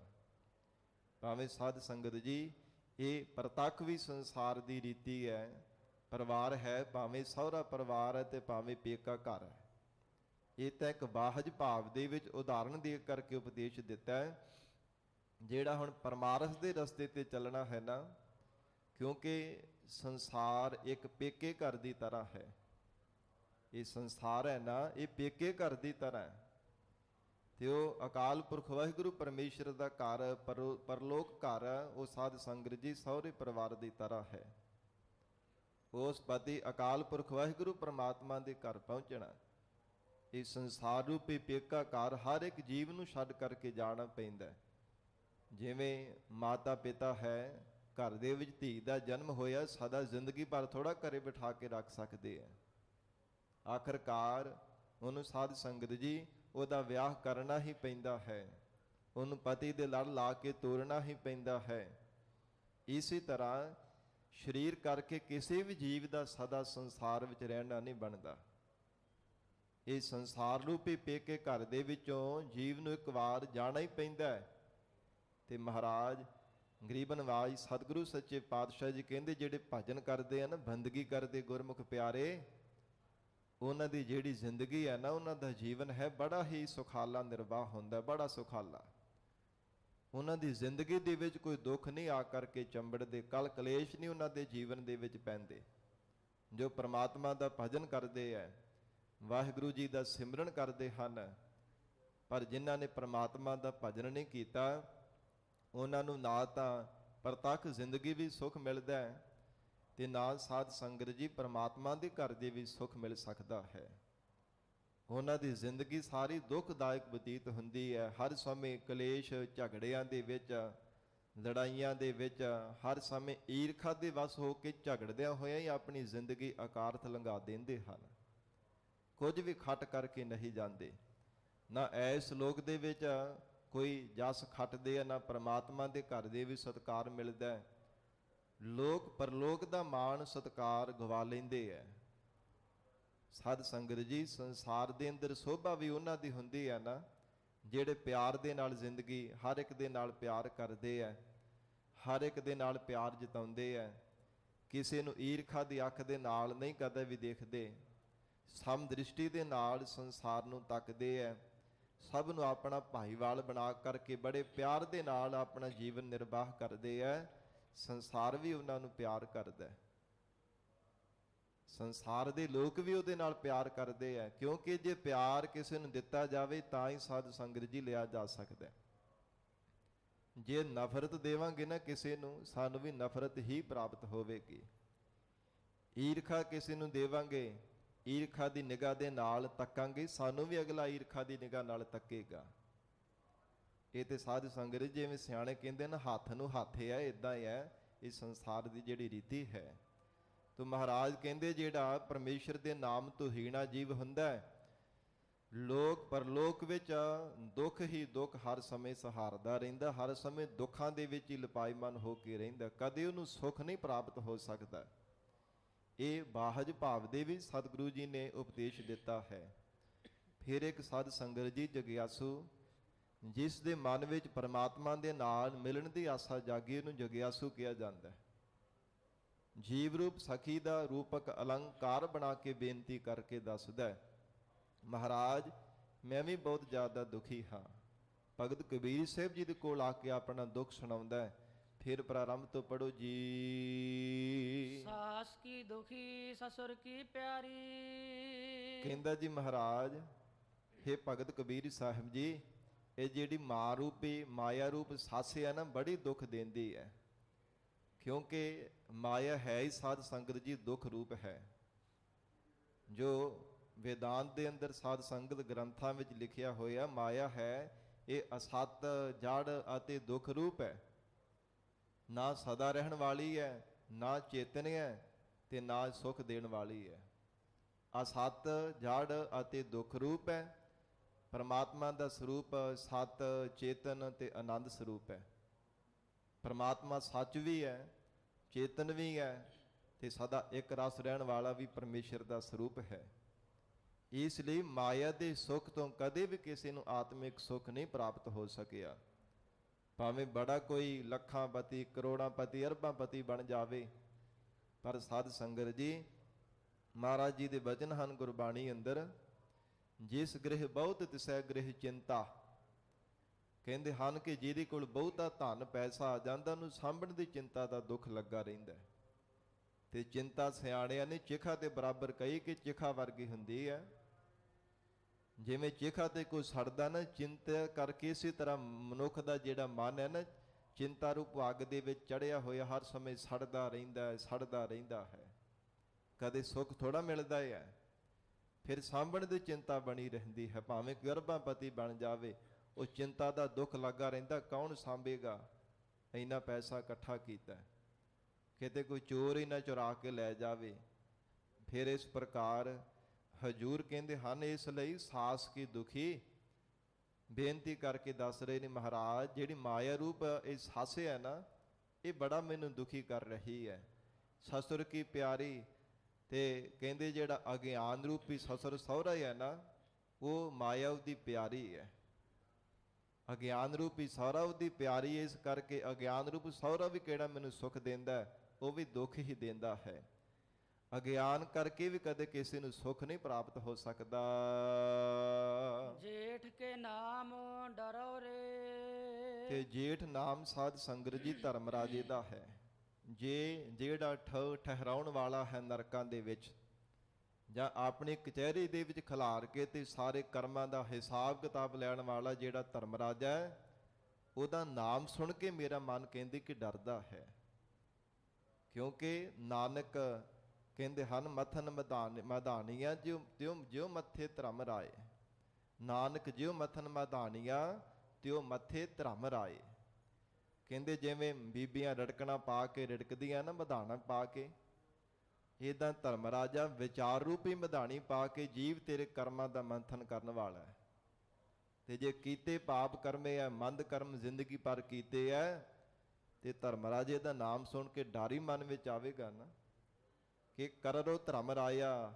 ਕਹਿੰਦੇ ਕਿ ਧਰਮ ਰਾਜਾ ਬੜਾ ਹੀ ਕਰੜੇ ਸੁਭਾਅ ਦਾ ਹੈ, ਕਿਸੇ ਦਾ ਲਿਹਾਜ਼ ਨਹੀਂ ਕਰਦਾ। ਕਿਉਂਕਿ ਰੱਬ ਨੇ ਡਿਊਟੀ ਇਦਾਂ ਦੀ ਲਗਾਈ ਹੈ, ਜੇ ਕਿਸੇ ਨਾਲ ਅਨਿਆਂ ਕਰੇਗਾ ਨਾ, ਧੱਕਾ ਕਰੇਗਾ ਕਿਸੇ ਨਾਲ, ਸਹੀ ਨੂੰ ਗਲਤ ਤੇ ਗਲਤ ਨੂੰ ਸਹੀ ਕਹੇਗਾ, ਫਿਰ ਉਹਨੂੰ ਰੱਬ ਦਾ ਡਰ ਹੈ। ਕਿਉਂਕਿ ਭੈ ਵਿੱਚ ਫਿਰੈ, ਭੈ ਵਿੱਚ ਰਾਜਾ ਧਰਮ ਦੁਆਰ। ਧਰਮ ਰਾਜਾ ਵੀ ਪਰਮੇਸ਼ਰ ਦੇ ਭੈ ਵਿੱਚ ਚੱਲਦਾ ਕਿ ਰੱਬ ਮੈਨੂੰ ਫਿਰ ਦੰਡ ਦੇਵੇਗਾ ਜੇ ਮੈਂ ਕੋਈ ਕਿਸੇ ਨਾਲ ਅਨਿਆਂ ਕਰ ਦਿੱਤਾ। ਇਸ ਲਈ ਬੜੇ ਕਰੜੇ ਸੁਭਾਅ ਦਾ ਹੈ ਜਿਹੜਾ ਕਹਿੰਦੇ ਹਨ ਕਿ ਅਕਾਲ ਪੁਰਖ ਪਰਮੇਸ਼ਰ ਦੇ ਲਾਇਆ ਹੋਇਆ ਜਿਹੜਾ ਧਰਮ ਰਾਜਾ ਹੈ ਨਾ, ਨਰਕਾਂ ਦੇ ਵਿੱਚ ਖਿਲਾਰਨ ਵਾਲਾ, ਜਾਂ ਫਿਰ ਆਪਣੀ ਦਰਗਾਹ ਦੇ ਵਿੱਚ ਕਚਹਿਰੀ ਵਿੱਚ ਪੇਸ਼ ਕਰਕੇ ਕਰਮਾਂ ਦਾ ਹਿਸਾਬ ਕਿਤਾਬ ਕਰਨ ਵਾਲਾ, ਉਹ ਧਰਮ ਰਾਜੇ ਦਾ ਨਾਮ ਸੁਣ ਕਰਕੇ ਹੀ ਮੇਰਾ ਮਨ ਡਰਦਾ ਹੈ। ਸਖੀ ਸਹੇਲੀ ਨਨਦ ਗਹੇਲੀ। ਤੇ ਨਨਦ ਨਾਮ ਸਾਧ ਸੰਗਤ ਜੀ ਇੰਦਰੀਆਂ ਦਾ ਹੈ। ਕਹਿੰਦੇ ਕਿ ਨਨਦ ਇੰਦਰੀਆਂ ਰੂਪ ਜਿਹੜੀਆਂ ਸਖੀਆਂ ਹੈ ਨਾ, ਇਹ ਵੀ ਬਹੁਤ ਜ਼ਿਆਦਾ ਮੈਨੂੰ ਦੁੱਖ ਦਿੰਦੀਆਂ ਹਨ। ਗਰਭ ਗਹੇਲੀ ਬੜਾ ਮੈਨੂੰ ਦੁੱਖ ਦਿੱਤਾ ਇਹਨਾਂ ਇੰਦਰੀਆਂ ਨੇ ਵੀ। ਅੱਖਾਂ ਪਰਾਏ ਰੂਪਾਂ ਨੂੰ ਤੱਕਣ ਵਿੱਚ ਲੱਗੀਆਂ ਰਹਿੰਦੀਆਂ ਨੇ, ਜ਼ਬਾਨ ਪਰਾਈ ਨਿੰਦਿਆ ਕਰਨ ਦੇ ਵੱਲ ਲੱਗੀ ਰਹਿੰਦੀ ਹੈ, ਕੰਨ ਪਰਾਈ ਨਿੰਦਿਆ ਵੀ ਸੁਣਨ ਵਿੱਚ, ਲੱਚਰਪਣਾ ਸੁਣਨ ਦੇ ਵਿੱਚ ਲੱਗੇ ਰਹਿੰਦੇ ਹੈ। ਔਰ ਇਸ ਪ੍ਰਕਾਰ ਪੈਰ ਜਿਹੜੇ ਹਨ ਖੋਟੀ ਸੰਗਤ ਵੱਲ ਹਰ ਸਮੇਂ ਤੁਰੇ ਰਹਿੰਦੇ ਨੇ, ਹੱਥ ਚੋਰੀ ਕਰਨ ਦੇ ਵੱਲ ਲੱਗੇ ਰਹਿੰਦੇ ਹੈ। ਕਹਿਣ ਲੱਗੇ ਨਨਦ ਗਹੇਲੀ, ਇਹ ਜਿਹੜੀ ਹੈ ਨਾ, ਇਹ ਨਨਦ ਭਾਵ ਸਖੀ ਸਹੇਲੀ ਨਨਦ ਗਹੇਲੀ ਇੰਦਰੀਆ ਰੂਪ ਨਨਦਾਂ ਨੇ ਕਹਿੰਦੇ ਕਿ ਮੈਨੂੰ ਬੜਾ ਦੁੱਖ ਦਿੱਤਾ, ਬਹੁਤ ਜ਼ਿਆਦਾ ਇਹਨਾਂ ਨੇ ਮੈਨੂੰ ਦੁਖੀ ਕੀਤਾ ਹੈ। ਦੇਵਰ ਕੈ ਬਿਰਹੇ ਜਰੋ ਰੇ। ਹਾਂ, ਜਦੋਂ ਪਰੋਖ ਗਿਆਨ ਰੂਪੀ ਦੇਵਰ ਮੇਰੇ ਕੋਲ ਸੀ ਨਾ, ਉਦੋਂ ਮੇਰੇ ਮਨ ਵਿੱਚ ਕਿਸੇ ਪ੍ਰਕਾਰ ਦਾ ਡਰ ਨਹੀਂ ਸੀਗਾ। ਜਦੋਂ ਪਰੋਖ ਗਿਆਨ ਸੀ ਉਦੋਂ ਵਿਸ਼ਵਾਸ ਸੀ ਮੈਨੂੰ ਆਪਣੇ ਪਤੀ ਤੇ ਪਰਮਾਤਮਾ ਤੇ ਕਿ ਪਰਮੇਸ਼ਰ ਹੈ। ਸਾਧ ਸੰਗਤ ਜੀ, ਦੋ ਪ੍ਰਕਾਰ ਦਾ ਗਿਆਨ ਹੁੰਦਾ ਹੈ, ਇੱਕ ਪਰੋਖ ਗਿਆਨ ਤੇ ਦੂਜਾ ਅਪਰੋਖ ਗਿਆਨ। ਪਰੋਖ ਗਿਆਨ ਦੇ ਵਿੱਚ ਮਨੁੱਖ ਦੇ ਮਨ ਵਿੱਚ ਵਿਸ਼ਵਾਸ ਵੱਧ ਜਾਂਦਾ ਹੈ ਕਿ ਪ੍ਰਮਾਤਮਾ ਹੈ, ਸਤ ਹੈ। ਜਦੋਂ ਅਪਰੋਖ ਗਿਆਨ ਹੁੰਦਾ ਉਦੋਂ ਪ੍ਰਮਾਤਮਾ ਹੀ ਦਿਸਦਾ ਸਭ ਦੇ ਅੰਦਰ, ਉਹਨੂੰ ਅਪਰੋਖ ਗਿਆਨ ਕਿਹਾ ਜਾਂਦਾ ਹੈ। ਉਹ ਹਸਤਾਮਲ ਔਲੇ ਦੀ ਤਰ੍ਹਾਂ ਹਰ ਤੇ ਔਲਾ ਰੱਖਿਆ ਹੋਵੇ ਤੇ ਸਾਰਿਆਂ ਪਾਸਿਆਂ ਤੋਂ ਦਿਖਦਾ ਹੈ। ਹਸਤਾਮਲ ਸ਼ਕਤੀ ਜਦੋਂ ਪ੍ਰਾਪਤ ਹੋ ਜਾਂਦੀ ਹੈ ਨਾ, ਫਿਰ ਸਰੀਰਾਂ ਦੇ ਅੰਦਰ ਸਭ ਘਟ ਘਟ ਦੇ ਅੰਦਰ ਉਹ ਪ੍ਰਮਾਤਮਾ ਦਾ ਸਰੂਪ ਹੀ ਨਜ਼ਰ ਆਉਂਦਾ ਹੈ। ਇਸ ਪ੍ਰਕਾਰ ਕਹਿਣ ਲੱਗੇ ਜਦੋਂ ਪਰੋਖ ਗਿਆਨ ਸੀ ਨਾ ਸਾਡੇ ਅੰਦਰ, ਉਸ ਸਮੇਂ ਪ੍ਰਮਾਤਮਾ ਤੇ ਸਾਨੂੰ ਪਤੀ ਪਰਮੇਸ਼ਰ ਤੇ ਕਹਿਣ ਲੱਗੇ ਮੈਨੂੰ ਭਰੋਸਾ ਸੀਗਾ ਕਿ ਪ੍ਰਮਾਤਮਾ ਮੇਰਾ ਸਹਾਇਕ ਬਣੇਗਾ। ਅਕਾਲ ਪੁਰਖ ਤੇ ਭਰੋਸਾ ਸੀ, ਪਰ ਦੇਵਰ ਕੈ ਬਿਰਹੇ ਜਾਰਾ ਉਰੇ, ਗਿਆਨ ਰੂਪੀ ਦੇਵਰ ਕਹਿੰਦੇ ਕਿ ਜਾਣੇ ਕਰਕੇ ਹਿਰਦੇ ਵਿੱਚੋਂ ਗਿਆਨ ਚਲਾ ਗਿਆ, ਅਗਿਆਨਤਾ ਦੀ ਵਸੀਕਾਰ ਹੋ ਚੁੱਕੀ ਹਾਂ। ਇਹਦੇ ਬਿਰਹੇ ਕਰਕੇ, ਵਿਛੋੜੇ ਕਰਕੇ ਮਨ ਮੇਰਾ ਸੜਦਾ ਹੀ ਰਹਿੰਦਾ ਹੈ। ਮੇਰੀ ਮਤ ਬਾਰੀ ਮੈਂ ਰਾਮ ਵਿਸਾਰਿਓ। ਕਹਿਣ ਲੱਗੇ ਮੇਰੀ ਮਤ ਜਿਹੜੀ ਹੈ ਨਾ ਬੌਰੀ ਹੋ ਗਈ ਹੈ, ਝੱਲੀ ਹੋ ਗਈ ਹੈ, ਕਮਲੀ ਹੋ ਗਈ ਹੈ, ਜਿਸ ਕਰਕੇ ਮੈਂ ਆਪਣੇ ਪਿਆਰੇ ਪਰਮੇਸ਼ਰ ਨੂੰ, ਪਤੀ ਪ੍ਰਮਾਤਮਾ ਨੂੰ ਵਿਸਾਰ ਦਿੱਤਾ ਹੈ। ਪ੍ਰਮਾਤਮਾ ਨੂੰ ਮੈਂ ਕਦਾਚਿਤ ਵੀ ਯਾਦ ਨਹੀਂ ਕਰ ਰਹੀ। ਕਿਨ ਵਿਦ ਰਹਿਨ ਰਹੋ ਰੇ। ਤੇ ਕਿਸ ਵਿਧੀ ਦੁਆਰਾ ਮੇਰਾ ਸੰਸਾਰ ਵਿੱਚ ਰਹਿਣਾ ਹੋ ਸਕਦਾ ਹੈ, ਅਥਵਾ ਕਿਸ ਵਿਧੀ ਦੁਆਰਾ ਪ੍ਰਮਾਤਮਾ ਦੇ ਸਰੂਪ ਰੂਪੀ ਘਰ ਦੇ ਵਿੱਚ ਮੇਰਾ ਰਹਿਣਾ ਹੋ ਸਕੇਗਾ। ਅਕਾਲ ਪੁਰਖ ਪਰਮੇਸ਼ਰ ਦੇ ਨਾਲ ਕਿਸ ਢੰਗ ਕਰਕੇ ਮੇਰਾ ਮਿਲਾਪ ਹੋਵੇਗਾ, ਕਦੋਂ ਮੇਰਾ ਪ੍ਰਮਾਤਮਾ ਪਰਮੇਸ਼ਰ ਦੇ ਨਾਲ ਮੇਲ ਹੋਵੇਗਾ, ਵਾਹਿਗੁਰੂ ਦੇ ਸਰੂਪ ਦਾ ਆਨੰਦ ਮਾਣ ਸਕਾਂਗੇ। ਕਿਉਂਕਿ ਮਹਾਰਾਜ ਮੇਰੀ ਮਤ ਬੌਰੀ ਮੈਂ ਰਾਮ ਵਿਸਾਰਿਓ, ਮੇਰੇ ਤਾਂ ਮਤ ਹੀ ਕਮਲੀ ਹੋ ਚੁੱਕੀ ਹੈ। ਮਹਾਰਾਜ ਮੇਰੀ ਮਤ ਦੇ ਵਿੱਚ ਹੀ ਫਰਕ ਪੈ ਚੁੱਕਾ ਹੈ। ਇਹ ਕਮਲੀ ਹੋ ਗਈ ਹੈ, ਝੱਲੀ ਹੋ ਗਈ ਹੈ, ਮੈਂ ਪ੍ਰਮਾਤਮਾ ਨੂੰ ਵਿਸਾਰ ਦਿੱਤਾ। ਜੇ ਪਰਮੇਸ਼ਰ ਨੂੰ ਵਿਸਾਰ ਦਿੱਤਾ ਤੇ ਕਾਹਦਾ ਜੀਵਨ ਹੈ, ਕਾਹਦੀ ਜ਼ਿੰਦਗੀ ਹੈ? ਜੇ ਪ੍ਰਮਾਤਮਾ ਨੂੰ ਭੁਲਾ ਦਿੱਤਾ ਹੈ ਤੇ ਪਰਮੇਸ਼ਰ ਨੂੰ ਭੁਲਾਉਣੇ ਕਰਕੇ ਕਿਸ ਵਿਧੀ ਦੁਆਰਾ ਮਹਾਰਾਜ ਮੇਰਾ ਸੁਖ ਸਰੂਪ ਦੇ ਵਿੱਚ ਰਹਿਣਾ ਹੋ ਸਕੇਗਾ? ਸੇਜੈ ਰਾਮਤ ਨੈਣ ਨਹੀਂ ਪੇਖਾਓ। ਕਹਿੰਦੇ ਕਿ ਵੇਦਾਂ ਸ਼ਾਸਤਰਾਂ ਦੁਆਰਾ ਮਹਾਰਾਜ ਮੈਂ ਸੁਣਿਆ ਵੀ ਹੈ ਕਿ ਪਤੀ ਤੇ ਪਰਮਾਤਮਾ ਦੀ ਰਹਿਣ ਵਾਲੀ ਸੇਜਾ ਇੱਕੋ ਹੀ ਹੈ, ਆਤਮਾ ਅਤੇ ਪਰਮਾਤਮਾ। ਪਰ ਸਤਿਗੁਰੂ ਜੀ ਦਾ ਗੁਰਬਾਣੀ ਵਿੱਚ ਬਚਨ ਹੈ, ਸੇਜ ਏਕ ਏਕੋ ਪੈ ਠਾਕੁਰ ਵਿੱਚ ਹਉਮੈ ਭੀਤ ਕਰਾਰੀ। ਬੜੀ ਕਰੜੀ ਹਉਮੈ ਦੀ ਕੰਧ ਬਣਾ ਦਿੱਤੀ ਵਿੱਚ ਪਰਮਾਤਮਾ ਨੇ। ਆਤਮਾ ਅਤੇ ਪਰਮਾਤਮਾ ਸੇਜ ਏਕ ਏਕੋ ਪ੍ਰਭ ਠਾਕੁਰ। ਕਹਿੰਦੇ ਹਨ ਕਿ ਇੱਕੋ ਹੀ ਪਰਮਾਤਮਾ ਅਕਾਲ ਪੁਰਖ ਵਾਹਿਗੁਰੂ ਜੀ ਦੀ ਜੀਵ ਆਤਮਾ ਦੀ ਵਸਣ ਦੀ ਥਾਂ ਹੈ ਹਿਰਦੇ ਘਰ ਦੇ ਅੰਦਰ। ਹਿਰਦੇ ਰੂਪ ਸੇਜਾ ਤੇ ਇੱਕੋ ਹੀ ਥਾਂ ਹੈ, ਪਰ ਵਿੱਚ ਹਉਮੈ ਭੀਤ ਕਰਾਰੀ। ਕਹਿੰਦੇ ਹਉਮੈ ਦੀ ਬੜੀ ਪੱਕੀ ਕੰਧ ਬਣ ਚੁੱਕੀ ਹੈ, ਢਹਿੰਦੀ ਨਹੀਂ ਹੈ। ਭਾਵੇਂ ਜਿੰਨਾ ਮਰਜ਼ੀ ਯਤਨ ਕਰਦਾ ਰਹਿੰਦਾ ਹੈ, ਉਹ ਹਉਮੈ ਦੀ ਕੰਧ ਵਿੱਚ ਉਕਸਰਣੇ ਕਰਕੇ ਪਰਮਾਤਮਾ ਦੇ ਨਾਲ ਮੇਲ ਨਹੀਂ ਹੁੰਦਾ। ਹੈ ਹਿਰਦੇ ਘਰ ਦੇ ਵਿੱਚ ਹੀ ਆਤਮਾ ਤੇ ਪਰਮਾਤਮਾ, ਪਰ ਮਿਲਾਪ ਨਹੀਂ ਹੁੰਦਾ ਪਿਆ। ਜਿਵੇਂ ਗਰੀਬ ਨਵਾਜ ਸਤਿਗੁਰੂ ਜੀ ਨੇ ਉਚਾਰਨ ਕੀਤਾ ਗੁਰਬਾਣੀ ਅੰਦਰ, ਮਹਾਰਾਜ ਸੱਚੇ ਪਾਤਸ਼ਾਹ ਕਹਿੰਦੇ ਗੁਰਮੁਖਾਂ ਨੇ ਸ਼ਬਦ ਰੂਪੀ ਵਿਧਾਨ ਲੈ ਕੇ ਇਸ ਕਰੜੀ ਹਉਮੈ ਦੀ ਕੰਧ ਨੂੰ ਤੋੜ ਦਿੱਤਾ। ਕਿਹੜਾ ਸ਼ਬਦ ਰੂਪੀ ਵਿਧਾਨ ਲਿਆ? ਸਾਧ ਸੰਗਤ ਜੀ, ਵਾਹਿਗੁਰੂ ਸ਼ਬਦ ਦਾ ਵਿਧਾਨ ਲੈ ਕੇ। ਭਾਈ ਗੁਰਦਾਸ ਸਾਹਿਬ ਜੀ ਨੇ ਬਚਨ ਕਹੇ ਹਨ, ਵਾਹਿਗੁਰੂ ਗੁਰ ਮੰਤਰ ਹੈ ਜਪ ਹਉਮੈ ਖੋਈ। ਵਾਹਿਗੁਰੂ ਮੰਤਰ ਦਾ ਜਾਪ ਕਰਨੇ ਕਰਕੇ ਹਉਮੈ ਖੋ ਜਾਂਦੀ ਹੈ, ਹਉਮੈ ਦੀ ਮੈਲ ਲਹਿ ਜਾਂਦੀ ਹੈ।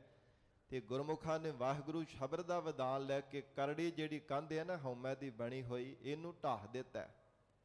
ਆਤਮਾ ਤੇ ਪਰਮਾਤਮਾ ਦਾ ਮੇਲ ਕਰ ਲਿਆ ਹੈ, ਜੀਵ ਤੇ ਈਸ਼ਵਰ ਦੀ ਏਕਤਾ ਕਰ ਲਈ ਹੈ, ਦੁੰਦਵਾਦ ਖਤਮ ਕਰ ਦਿੱਤਾ ਹੈ, ਪਰਮਾਤਮਾ ਦੀ ਅਪੇਰਤਾ ਪ੍ਰਾਪਤ ਕਰ ਲਈ ਹੈ। ਇਹ ਗੁਰਮੁਖਾਂ ਦਾ ਜੀਵਨ ਹੈ।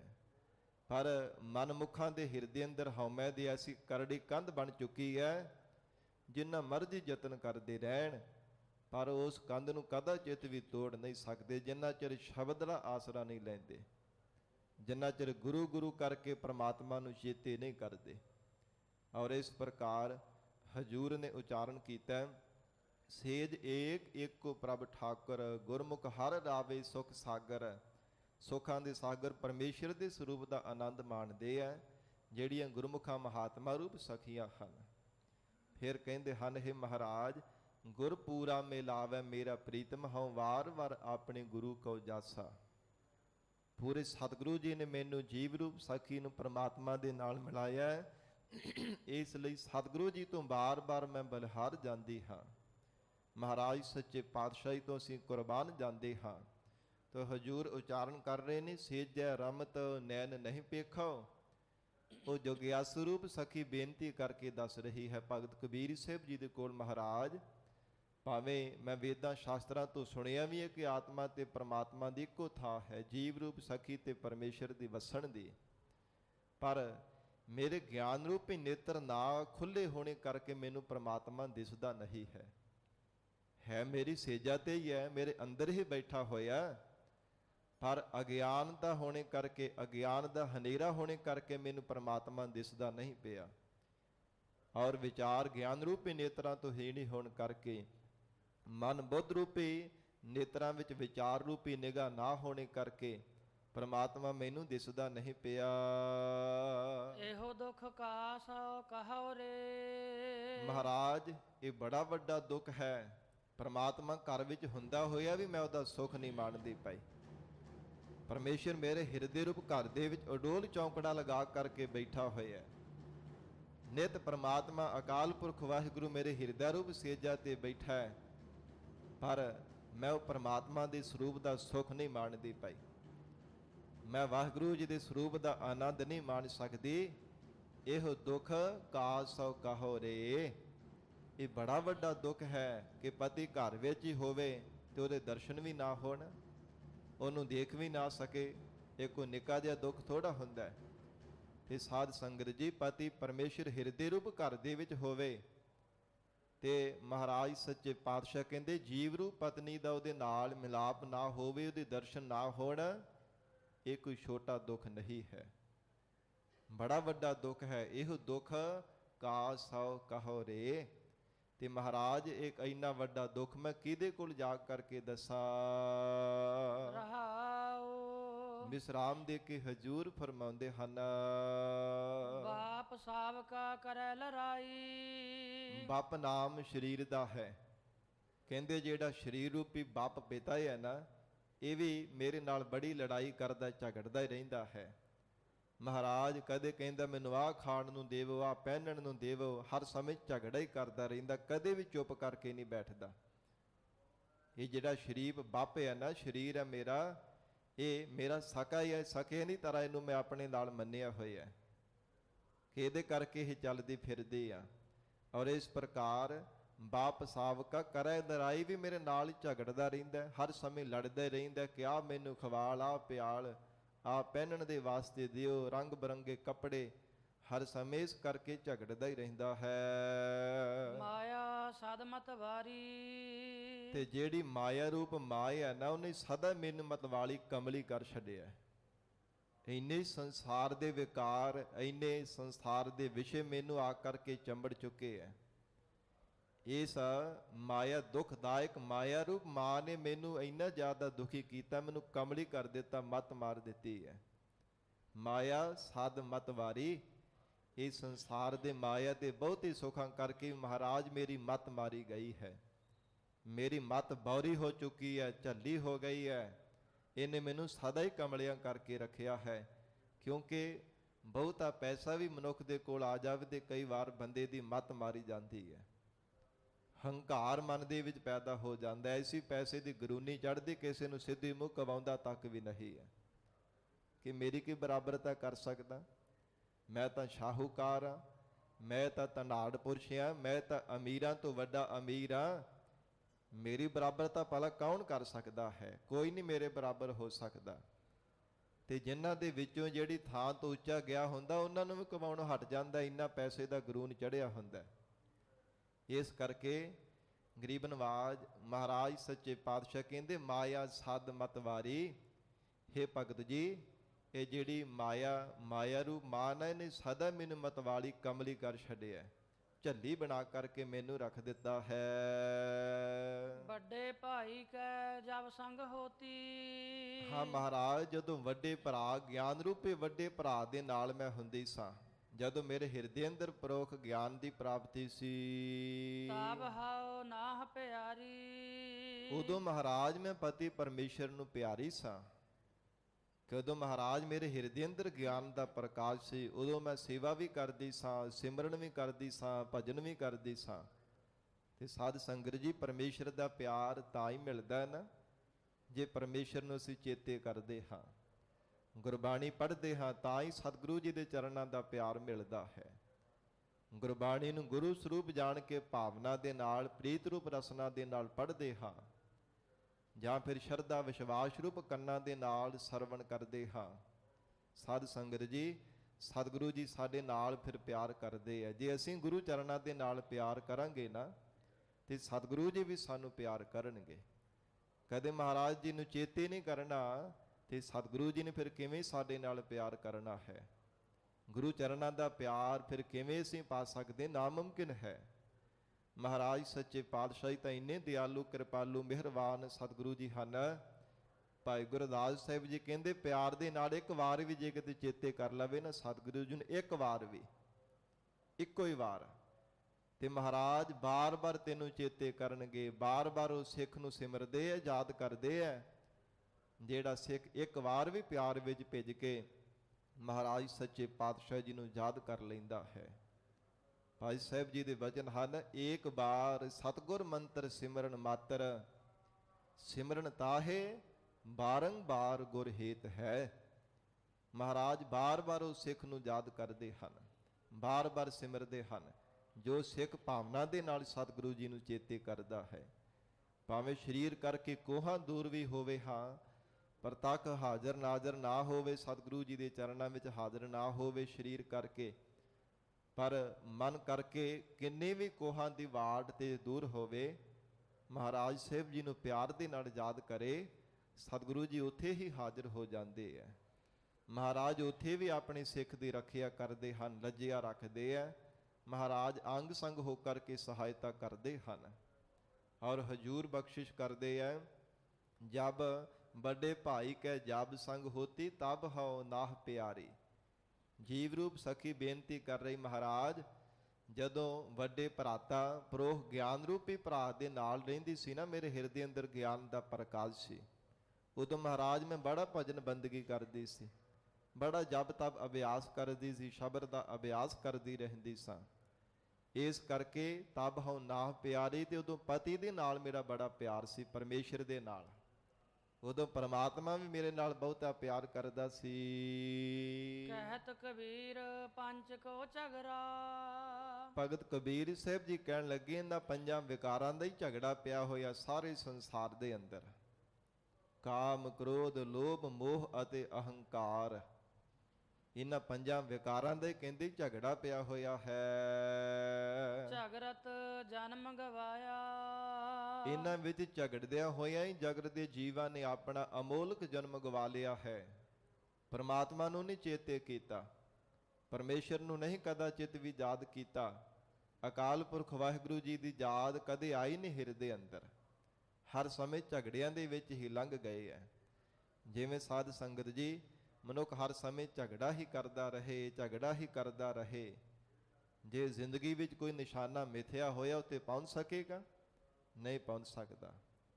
ਆਪਣੇ ਮਕਸਦ ਦੇ ਨਹੀਂ ਕਦਾਚਿਤ ਵੀ ਕਾਮਯਾਬੀ ਹਾਸਲ ਕਰ ਸਕਦਾ। ਜੇ ਹਰ ਸਮੇਂ ਲੜਦਾ ਹੀ ਰਹੇ, ਝਗੜਦਾ ਹੀ ਰਹੇ, ਸਮਾਂ ਤੇ ਲੜਨ ਦੇ ਵੱਲ ਲੰਘ ਜਾਣਾ, ਝਗੜਿਆਂ ਦੇ ਵਿੱਚ ਲੰਘ ਜਾਵੇਗਾ ਤੇ ਆਪਣੀ ਮੰਜ਼ਿਲ ਦੀ ਪ੍ਰਾਪਤੀ ਕਦੋਂ ਕਰੇਗਾ? ਮੰਜ਼ਿਲ ਦੀ ਪ੍ਰਾਪਤੀ ਵੱਲ ਰਸਤਾ ਕਦੋਂ ਤੈਅ ਕਰੇਗਾ? ਨਹੀਂ ਕਰ ਸਕੇਗਾ, ਕਿਉਂਕਿ ਹਰ ਸਮੇਂ ਲੜਦਾ ਤੇ ਝਗੜਦਾ ਰਹਿੰਦਾ ਹੈ।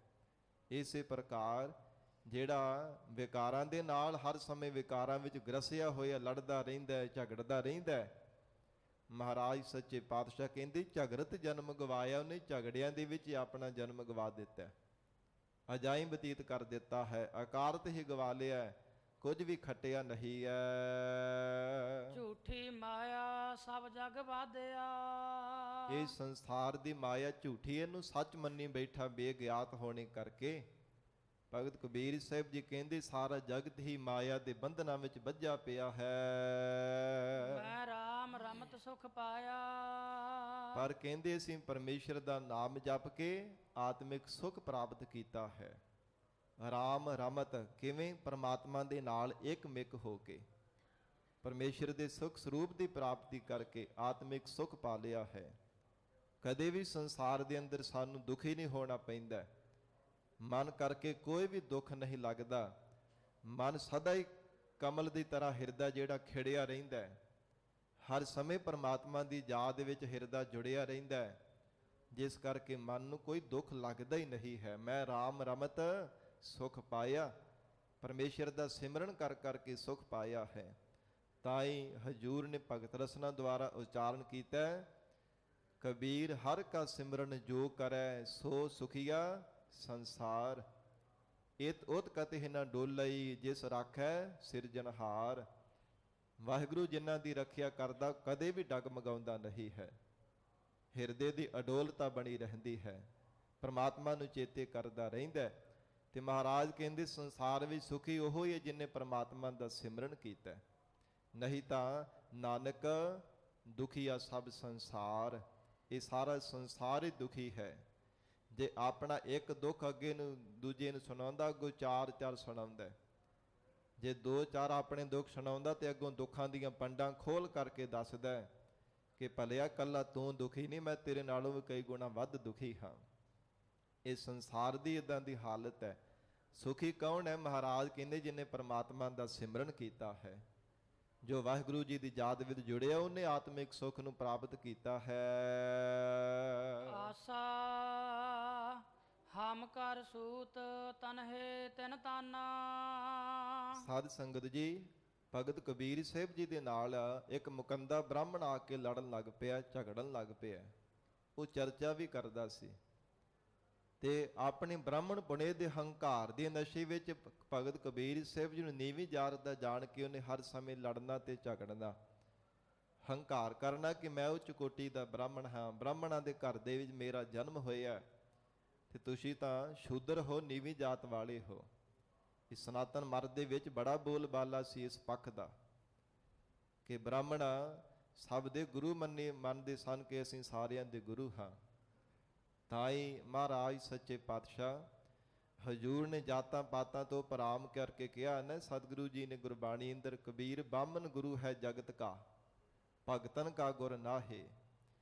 ਕਹਿੰਦੇ ਜਿਹੜਾ ਬ੍ਰਾਹਮਣ ਹੈ ਨਾ, ਜਗਤ ਦਾ ਗੁਰੂ ਹੋ ਸਕਦਾ ਪਰ ਭਗਤਾਂ ਦਾ ਨਹੀਂ, ਪਰਮੇਸ਼ਰ ਦੇ ਪਿਆਰਿਆਂ ਦਾ ਨਹੀਂ, ਬੰਦਗੀ ਕਰਨ ਵਾਲੇ ਨਾਮ ਜਪਣ ਵਾਲਿਆਂ ਦਾ ਨਹੀਂ ਹੋ ਸਕਦਾ, ਹੋਰ ਸੰਸਾਰ ਦੇ ਜੀਵਾਂ ਦਾ ਜ਼ਰੂਰ ਹੋ ਸਕਦਾ ਹੈ।